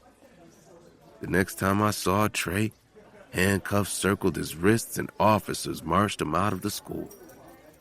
I don't want to believe Trey killed Principal Moore. I know the real him. I know a side of Trey that nobody else gets to see, and I owe it to him to give him the benefit of the doubt. Then I think about how bugged out he was that morning. It's not looking good for him. Uncle T, Trey's uncle. I really hope Trey ain't take my gun. For my sake and his. I mean, Trey's a lot of things, but he isn't dumb, and he isn't a killer. I know, 'cause I am. I served over 20 years for this country in the Marine Special Ops. 3 tours. Lived a lot, learned a lot. And the evil I've seen don't exist in Trey. However, when I first picked my nephew up from New York, he had knucklehead written all over him. Same as me at his age, only I behaved far worse. Stayed in the streets heavy and had either death, prison, or the military as my options.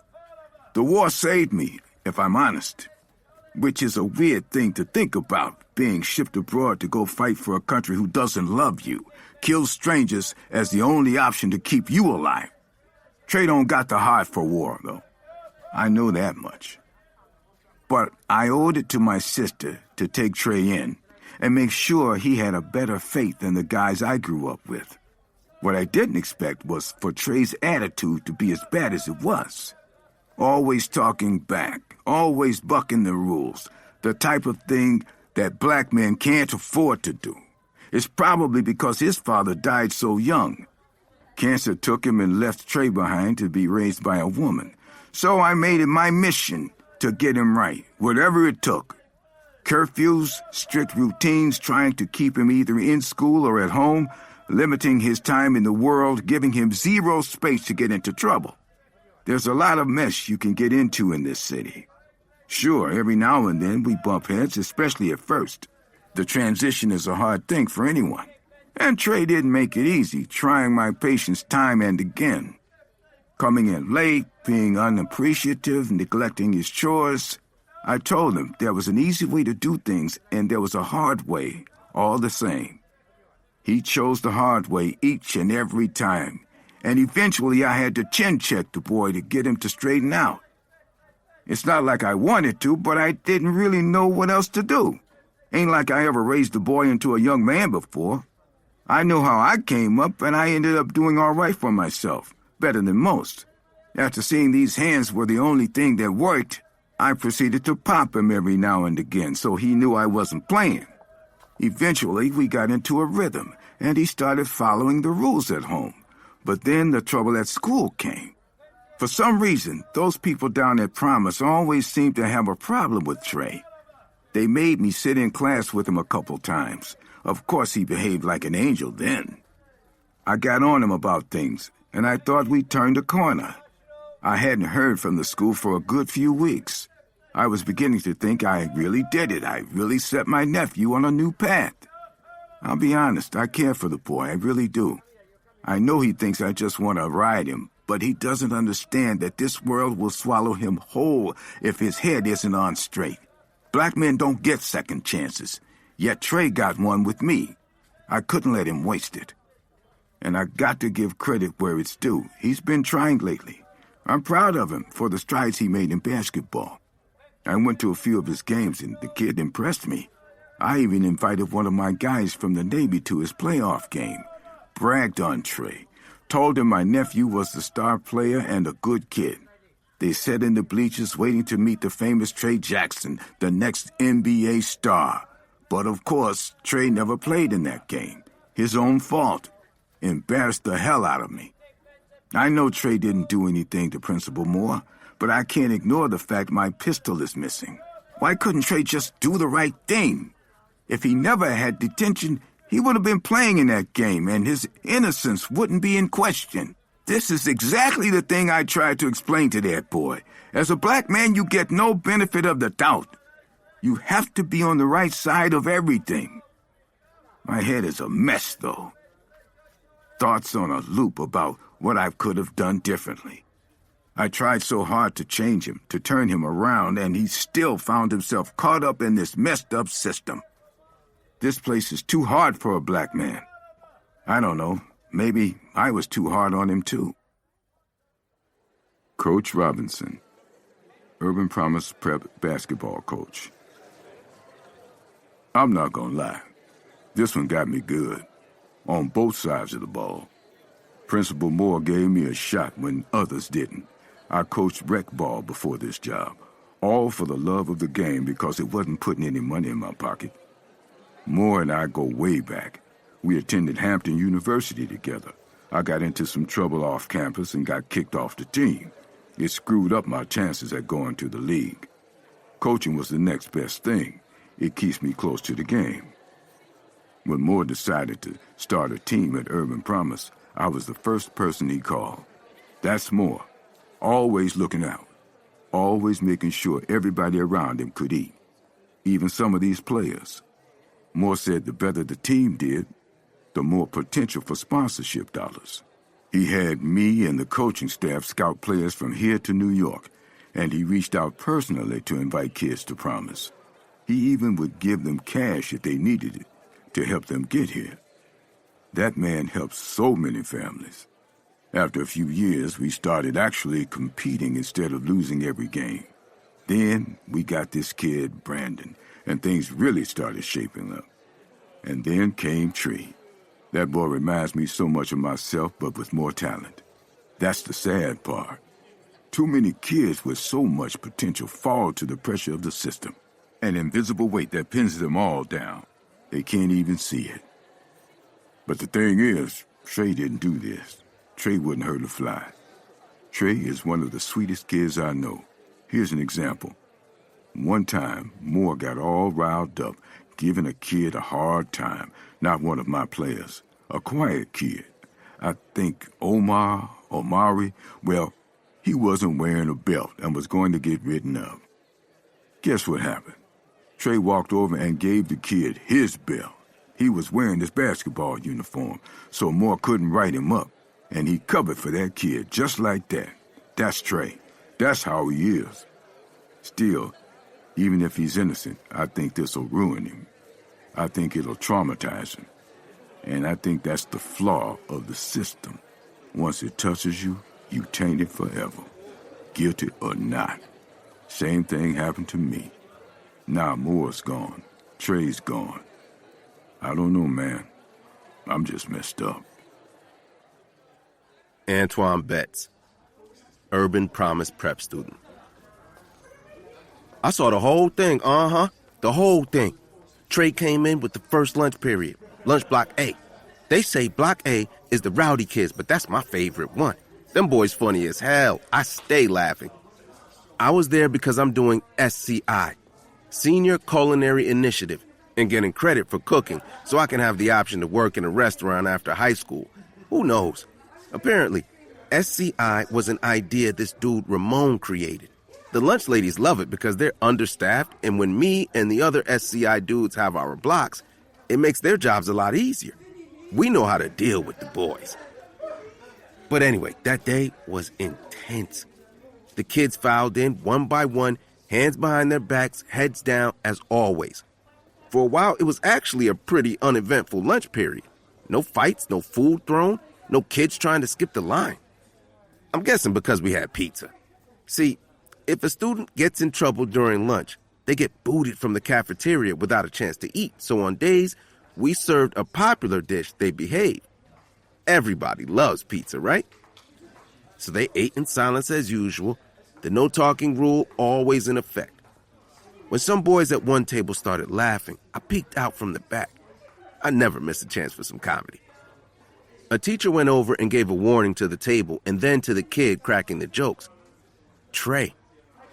They all settled down after that. Trey was never one to be bad, for real. But maybe 5 minutes go by and the kids at the table started laughing again. This time because Trey did something with his food, messing around. Bad timing, though. Moore walked in. The teacher went over again and gave Trey a demerit. When the teacher got back to their post, Moore stomped over. "You having trouble out of that one?" he asked. "You know it," the teacher replied. Moore stuck around for a few more minutes, circling the tables, arms crossed, scowling. All the boys sat up straight. He had a spell on us, or we never wanted any trouble from him when it could be avoided. He took things to the max. Eventually, though, Moore got up to leave, or at least pretended to. And what do you know, right on cue, Trey cracked another joke. A loud one, this time about Moore. "Forehead looked like a landing strip, boy." The other kids erupted with laughter until Moore popped his head right back in the cafeteria. And that's when things got interesting. I saw something I've never seen before, something I didn't even know was possible. Moore completely lost his cool. He stormed across the room. "What you say?" Trey sure did stay tight-lipped then. "Now, you want to be a clown, then be a clown. Tell a joke," Moore barked. But Trey kept his mouth shut. "Tell a joke, Jackson," Moore yelled again. Trey ignored him again. When I thought things couldn't get any worse, Moore stooped down in that boy's face and literally yelled, "I said tell a damn joke." Some kids snickered. That little laugh to keep from crying type of thing. Others stuffed their mouths full of pizza, terrified. Trey looked humiliated, eyes darting all around. He snapped back. "Get the fuck out of my face!" "Or what?" Moore roared. "Before I kill you!" The whole room fell silent. Not even the lunch ladies dared move. A jolt zipped up my back. At the time, I didn't think he meant it. Felt more like a defense mechanism. But knowing what I know now, I guess that boy was dead ass serious. After the shock wore off, Moore grabbed Trey by the collar and pretty much dragged him out of the cafeteria. You know the rest. Mrs. Hall, Urban Promise Prep teacher. My poor students. My poor baby boys. I started teaching at Urban Promise the very first year it opened. I've been here ever since. This place used to be magic when those doors first opened. Boys from all across the city who were forgotten about finally had a place to call home. A place where the administration cared about giving them a fair shot. Moore really did. Sure, he'd always been a little strict, but you have to be with these kids. You do. But not out of fear or hate or misunderstanding. Out of love. Those first couple of years, Urban Promise didn't perform the way we hoped it would, at least not in Moore's eyes. I thought we'd made progress. Sure, we could always be better, but Moore wanted to be the best. So, we went to school visits, conferences, workshops, all sorts of things to learn best practices. A tweak here, a tweak there, and before you know it, I realized we were herding boys like cattle. They weren't kids anymore. They were prisoners. Recently, I approached Moore about my disapproval with the school culture. And do you know, he told me to pack up and leave if I didn't like it? He changed, a different human entirely from the one I agreed to work for. Angry, cold, all the time, all the energy, effort, blood, sweat, and tears I put into that place, and he had the nerve to just toss me aside? I'm getting worked up just thinking about it. Oh, and Trey, a suspect? That boy wouldn't hurt a fly. Talk tough, but I see through that. All these boys talk tough. Give them a little love and watch them melt. They're children. Everyone seems to always forget that, no matter their size, no matter their skin color, no matter their attitude. Trey never had a fair shake, not even at Promise. It was determined legally that he needed an aide in order to do his best learning. But Moore just flat out didn't do it, said it'd be too costly to hire such a person, said the school had enough financial troubles as is without taking on more debt. I couldn't believe it. I don't know exactly what changed Moore. Rumors constantly circulate. Infidelity and a disgruntled wife, a messy divorce, talk of a failed investment, some financial trouble he faced. In any case, the turmoil in his personal life started to bleed into work recently. He'd showed up at school unkempt, late, or even called out sick. He took it out on the kids, even the staff. But I, for one, was tired of being yelled at. I was there at Promise on that day of the shooting. I'd marched into his office to give him my letter of resignation. I couldn't take it anymore. And when I heard Moore was dead, my first thought was, oh God, he did it. He took his own life. Trey's interrogation. Transcript from Trey's official questioning. Detective Bowe, state your name for the record, please. Trey. Detective Ash, whole name. Trey, that is my whole name. Detective Ash, you think this shit is funny? Want us to just put you away now? Trey Jackson. Detective Bowe, where do you live? Trey, southeast, near the Navy Yard. Detective Bowe, oh, that's right, your uncle is the former Marine. Trey, you talked to my uncle? Detective Ash, we're asking the questions. Where were you on the 10th of October at approximately 6:30 p.m.? Trey, you know where I was. Detective Bowe, oh, so you were in Moore's office, gun to his head? Trey, no, I was in detention, like I told you a million times. Detective Bowe, why were you in detention? You a troublemaker? Trey, come on, bruh, do I look like a troublemaker? Detective Bowe, as a matter of fact, you look like the kind of kid who likes to stir shit up. Detective Ash, according to teachers at your school, you are. Trey, that's 'cause teachers don't like me. Detective Bowe, they got to have a reason, right? Trey, whatever, man. Detective Ash, you hear anything in detention? Trey, I heard I have rights to a lawyer. Detective Bowe, what do you need a lawyer for? You didn't do anything wrong, right? Trey, no.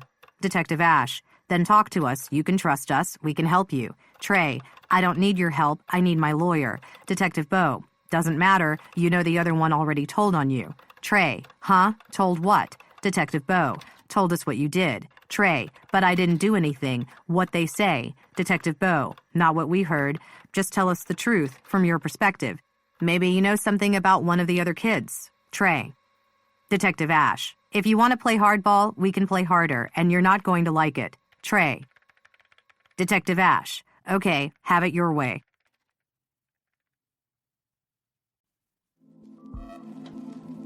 One day before the murder.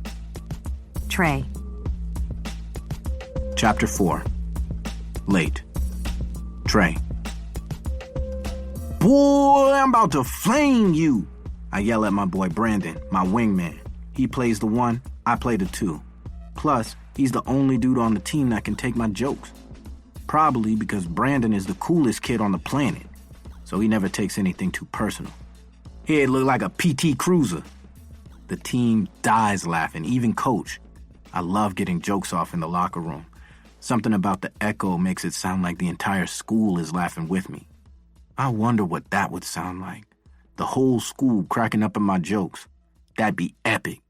I could be a whole-ass comedian if basketball doesn't work out for me. Okay, settle down, y'all, settle down. Coach says, we got the biggest game of our season tomorrow. This is for all the marbles. We not even thinking about the championship yet. You hear me? This is our championship. We leave it all on the floor, because if we don't win, we go home. You hear me? Yes, sir, we shout in unison. Great practice today. Y'all get home safely, rest up, and be ready to play tomorrow. All in. We huddle up and put our hands in the middle. Brandon's the captain, so he leads the war cry as usual. We got it. We got it. We ballin'. We ballin'. We got it. We got it. We promise. We promise. Our hands fly into the air as we break off to the showers. Yo, Trey, let me holler at you, Coach calls out. I jog over to him. We step behind the last row of lockers, just out of earshot of my teammates. Trey, we're gonna need you tomorrow, so get focused, you hear me? Yeah, Coach, I got you. My man, that's what I love to hear. Now, go ahead, get cleaned up. Hearing Coach say that the team needs me is the best feeling in the world, especially because basketball's the only thing I'm good at. I don't think I've ever had anybody tell me they need me for anything. I walk through the blue and gold locker room to the showers where some of the guys are. Yo, B, I say to Brandon. What did Coach want? He replies. Just told me to be ready for tomorrow. You better. We got a game to win. Facts. Let me head out to catch this bus. Tomorrow, goon. Tomorrow, slime. Brandon and I do our handshake, and I leave, skipping the shower because I can't miss the very small window to make my bus home. My Uncle T has a strict rule about the time I get in. And if I'm late by even a couple minutes, that would likely set him off. I don't want any problems with him tonight. I stop at the first water fountain I see and go to town. Mouth dry as hell from practice. We're supposed to only stay at the fountain for 3 seconds, but since school's out, there isn't anyone around to rush me. My last school up in the Bronx barely had running water. Drinking fountains never worked, toilets never flushed. Sometimes the heat wouldn't even work in the winter, dead ass. Had me tight. The trade-off, though, was the teachers couldn't care less about what the students did, and I could get away with pretty much whatever I wanted. Urban Promise is the exact opposite. Everything is clean, shiny, top of the line. But the amount of BS you have to put up with in this place almost makes it sting. In class, we can't even lean back in our seat. On top of that, they got the nerve to have us in school from like 7 a.m. to 5 p.m. Who can sit still like that for 10 hours? I can't. But of course, when I don't sit exactly the way they want me to, I get a warning. 3 warnings, then I get a demerit and my count goes down. Once that happened often enough, I became the problem kid that nobody wanted in their class. That's the one thing that's the same between Promise and my old school. The way the teachers feel about me. The way they look at me. The way they talk to me. The way they talk about me. For some reason, Trey Jackson and school teachers just don't get along, and I'm always the one to blame. They say things like, Trey's one of our special students, or good luck with that one, or their personal favorite, he needs a little extra love. All sorts of slick comments. But I'm not stupid. I know they're speaking in a teacher code, and what they mean to say is, we wish Trey wasn't here. We wish Trey didn't exist. I wipe the water from my chin and head to my locker to get my things. Promise is much less stressful after school. No other kids, no nagging teachers. It seems almost normal. I grab the lock on my locker when I hear my name. I turn around and see Mr. Finley peeking out of his classroom. Pale-ass neck all out, looking like a doggone ostrich. Yes, I try to say politely. Why aren't you walking the line? Mr. Finley asks. When people ask me stupid questions, it always takes me extra long to answer, so I take a second. School's out. There's not even anybody else in the hall. So just because nobody's looking, you decide to do the wrong thing. What's value for? He crosses his arms over his chest. I sigh. Integrity. Where are you coming from? Practice. So go back to the gym and try again. I gasp. Mr. Finley, you can't be serious. I'm gonna miss my bus. You have to learn to make better choices. I let out a loud groan he doesn't like. and stomp away to bug him even more. I plant my feet on the line and walk as fast as I can down the hall. I would run, but Mr. Finley would just have me do it again and again. Mr. Finley is famous for making students do stuff over and over. Torture, I swear. Sometimes it just seems like he doesn't like me. Teachers shouldn't be allowed to not like kids. I look back and of course Mr. Finley is still watching as if he doesn't have anything else to do, any papers to grade, any parents to call, an apple to eat, or whatever it is that teachers pretend to do. I walk far enough to see the gym and then turn around. I get a glimpse of the hallway clock and see I'm already 2 minutes later than I need to be. And now I'm stressing. I haven't missed curfew in 2 weeks, and I don't want to piss Uncle T off the day before a big game. No telling what he might do. I can't have that kind of stress right now. I need to have a perfect game tomorrow, so my head's got to be right. I don't know what the courts told my uncle about me, but he seems to think I was some big-time troublemaker in New York. I got suspended from school a couple times, but I'm not in a gang. I'm not selling drugs like some of my boys back home. I'm just a normal kid. I rushed to my locker, passing Mr. Finley's class on the way. Looks like he left for the day the moment I was out of sight. I grab my things as fast as possible and dip out of the building, my heart beating. Outside, the fresh air feels good hitting my lungs. But when I turn the corner, my nightmare comes true, and I see the bus pulling away from the stop ahead. No! Wait! Wait! I break out into a full sprint toward the 90, but does the driver hear me? Of course not. They keep moving. My stomach drops when I think about what Uncle T will say or do. Chapter 5. Stuck. Trey. I get home after the sun goes down, which Uncle T won't like.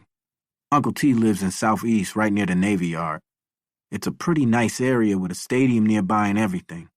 He has a house, so he must be rich, although he doesn't act like it. He's always talking about how much money I cost him. Turn the lights off when I leave a room, stay away from the thermostat, no seconds at dinner. I hold my breath and step inside. I spot him on the living room couch with a beer in his hand, a 211 as always. I try to squeeze to the wall, hoping he somehow won't notice me. I think about that part in Peter Pan where Peter fights his shadow. I concentrate on becoming that shadow. I inch towards the steps when I hear his voice. "Where you been, Trey?" He sounds like a demon. "Nowhere, I'm just coming from practice." "Practice ends at 6:30. It only takes an hour to get home. Why is it almost 9 o'clock? "I missed my bus. Why?" I drop my head. "It was running ahead of schedule." "Come here," he shouts. Knowing I'm lying, he always knows. My feet are like cinder blocks as I make my way toward him. I hate when he tells me to come to him. He gets mad when I move slow, but why would I come to him quickly? I never understand adults. "Yes?" "Yes, what?" he snaps. "Yes, sir." "You lying to me, boy?" "No, sir." Before I can even finish, I feel the breath leave my body. My chest seems to touch my spine, and my feet involuntarily take 3 steps back. I hate being punched in the chest. But even more, I hate that no matter what I say, Uncle T already has his mind made up about me, just like those teachers down at Promise. Moving to D.C. from New York and going to Promise changed my life in a bunch of ways, mostly good. Back home in the Bronx, I didn't see my mom much. The freedom was cool for a while, but then she started bringing strange dudes home all the time. It got really weird for me a few times, and I wanted out. When the city said I couldn't live with her anymore, I was relieved. When I found out Uncle T was taking me in, I felt happy. I thought Uncle T was pretty cool from the few times I met him. He had a Cadillac, and that was dope to me. But when he became my guardian, I saw a different side. Uncle T has a serious drinking problem. I know he was a Marine, and I think sometimes he still thinks he is. He does the same thing every day. Goes to work, exercises, drinks beer, watches TV, and cleans his gun. And when he isn't doing those things, he's bossing me around. It's almost like he's training me for the military, too. He calls it discipline, that he's shaping me into a man. Sometimes I think about hitting him back, but always chicken out when I see his muscles. "You better not be lying, Trey," he says. "I'm not, sir. I missed my bus." "Why?" I search for an answer other than the truth. I can't say I got in trouble for not walking in the hall correctly because that'll only prove it was my fault. Practice ran a little over. We got a big game tomorrow. When I remind him of my basketball game, I see his face relax. He likes that I'm good at basketball. "That is tomorrow, isn't it?" I nod. He sighs. Closest thing to an apology he ever gives. "Why didn't you say that at first, Trey?" "I don't know. I just remembered." He shakes his head at me. "Sit down for a second."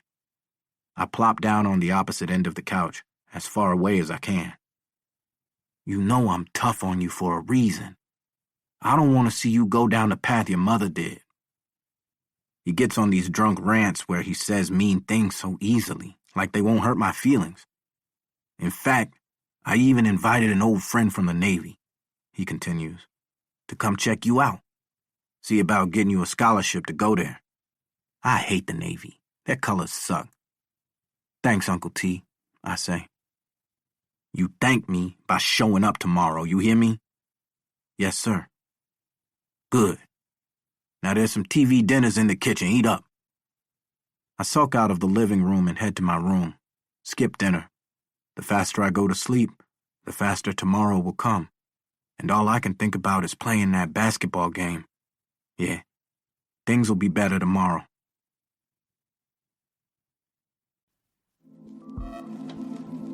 The day of the murder. Trey. Chapter 6. Trouble. Trey. I almost jump out of my skin when my phone alarm goes off. I hop out of bed and throw on the same uniform from yesterday for the sake of time. If I'm late to school, that's an automatic detention. That's a no-go. I'm not missing this basketball game for nothing. I look around for my book bag but don't see it. I promise if you come to school without a book bag, they won't even let you in. That happens enough times, they expel you. I run to the living room and see my bag by the couch. I scoop it up on the way out the door. Luckily, Uncle T's already on his morning run. I jog down the street praying I didn't miss the bus again. But after the day I had yesterday, it's no telling what might happen. When I turn the corner, people are loading onto the bus about 2 blocks away. I start to freak out until I notice an old lady in a wheelchair at the back of the line. That's going to buy me some time. I quicken my pace, jaywalk a couple of intersections, and sure enough, I run up just as the bus finishes loading. Some good luck on the day of one of the biggest basketball games of my career. I start running plays in my head, mentally rehearsing all that me and Brandon worked on. I imagine the last play of the game, an assist from Brandon, and a game-winning shot by me. Or maybe it's the other way around. Maybe I toss him the rock, and he gets that final bucket. Either way, we got each other's back, and that feels good. When we pull up across the street from Promise, I press the button on the back door of the bus and wait for the thing to slow to a stop. Once it does, the doors open, and I'm off. As I walk toward Promise, I look for my school ID while thinking back to Coach saying he needed me. If I do well today, I'll make him proud. I think about my uncle's friend from the Navy and how I have a chance to make Uncle T proud of me too. I think about how Brandon is going to make his mom and dad proud. I can't find my ID in my pockets, so I search my book bag. When I look inside, my jaw drops. Holy shit. Instead of my ID or my gym clothes or my textbooks, I'm staring at Uncle T's pistol. I remember I left my book bag by the couch right by Uncle T's. They looked the same, and I must have taken his by accident. My stomach twists, and my heart feels like it's gonna burst. I'm bugging. I can't go to school with this. I'll be arrested at the metal detectors. I can't go back home. I'll miss half of school. No way I'll be able to play in the game if that happens. I wish I could just call Uncle T, tell him I made a mistake, and ask him to help me. But that ain't my life.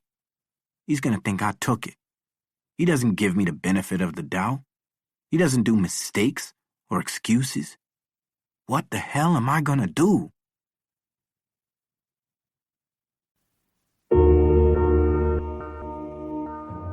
Part 3. Ramon. Present day. Rachel Barnes. Older sister to Anthony Barnes, Urban Promise Prep student. I do think one of those kids is guilty. And it ain't the black ones. You know, I live in the same neighborhood as Ramon, in Columbia Heights. I see him from time to time with some of the local guys, real gang types, the scary ones. Dioses del Humo. Dioses del Humo is big in my neighborhood, and they don't play, let me tell you. Murder is not an issue. Every other day I flip on the news, there's some gang violence at their hands. I knew street guys growing up, but they are different. It's like they like murdering. Recently, I started seeing Ramon kicking it with them more and more. And at first, I didn't think much of it. Then a few weeks ago, I saw Ramon's cousin pick him up from school when I went to get my brother. Ramon's older cousin is a leader in the gang. I'm no snitch or nothing. But being a concerned community member and all, I thought it'd be good to tell more, just as a precaution. They certainly don't need none of that mess up in Urban Promise Prep. I mean, my brother goes there. I need him safe. Moore said he'd look into it. I didn't think much of it after that. But then, the day before Moore was killed, I saw Ramon's older cousin getting arrested in front of the school. Moore was the type to go to any length to protect these boys, and I do mean any. And the next day, Moore was killed. So I think Ramon did this in retaliation to a man that was trying to save him from himself. Like I said, with them, murder ain't an issue. Anthony Tony Barnes, Urban Promise Prep student. Here's the thing about Promise. You either love it or you hate it. If you love it, you play by the rules and everything is fine. If you hate it, well, I don't know. I'm the kind of person who tries to use what I have to get what I want. And even if I don't go to college, graduating from Promise looks good in this city. I really want to do something with my hands, welding like my dad. Don't tell my sister Rachel I said that. She's all about college, and so is Promise. It's the only way to get what you want, Tony. You take care of Promise, it will take care of you. And I guess she's right. Principal Moore does take care of us in his way. But there's more than one way to get what you want. Ramon is the perfect example, even if Rachel thinks he's bad news. It's one thing to see him around the neighborhood. It's rough sometimes. But if she was actually at Promise, she would be able to see what she can't see back home. We call him Chef Ramon. I mean, the guy can cook. If it wasn't for Ramon, you'd have to be uptown to taste his abuelitas pupusas. But Ramon got smart and hustles them at school. On the low, obviously, because Moore doesn't tolerate any of that. But man, we want to eat, right? And the cafeteria staff is stretched thin. All this donation money from rich people and politicians, but still the only thing Moore hasn't shut down yet is the cooking initiative, where seniors help out in the kitchen. Even Rachel admits that's because Moore doesn't want to spend the money to hire more lunch staff. The other teachers are always complaining about it. I overheard them gossiping about how there's other things the school is supposed to be spending money on too. But Moore thinks that cash should go somewhere else. And that man holds the key to the castle, no one else. I sure as hell don't know where that money is going, though. Chef Ramon did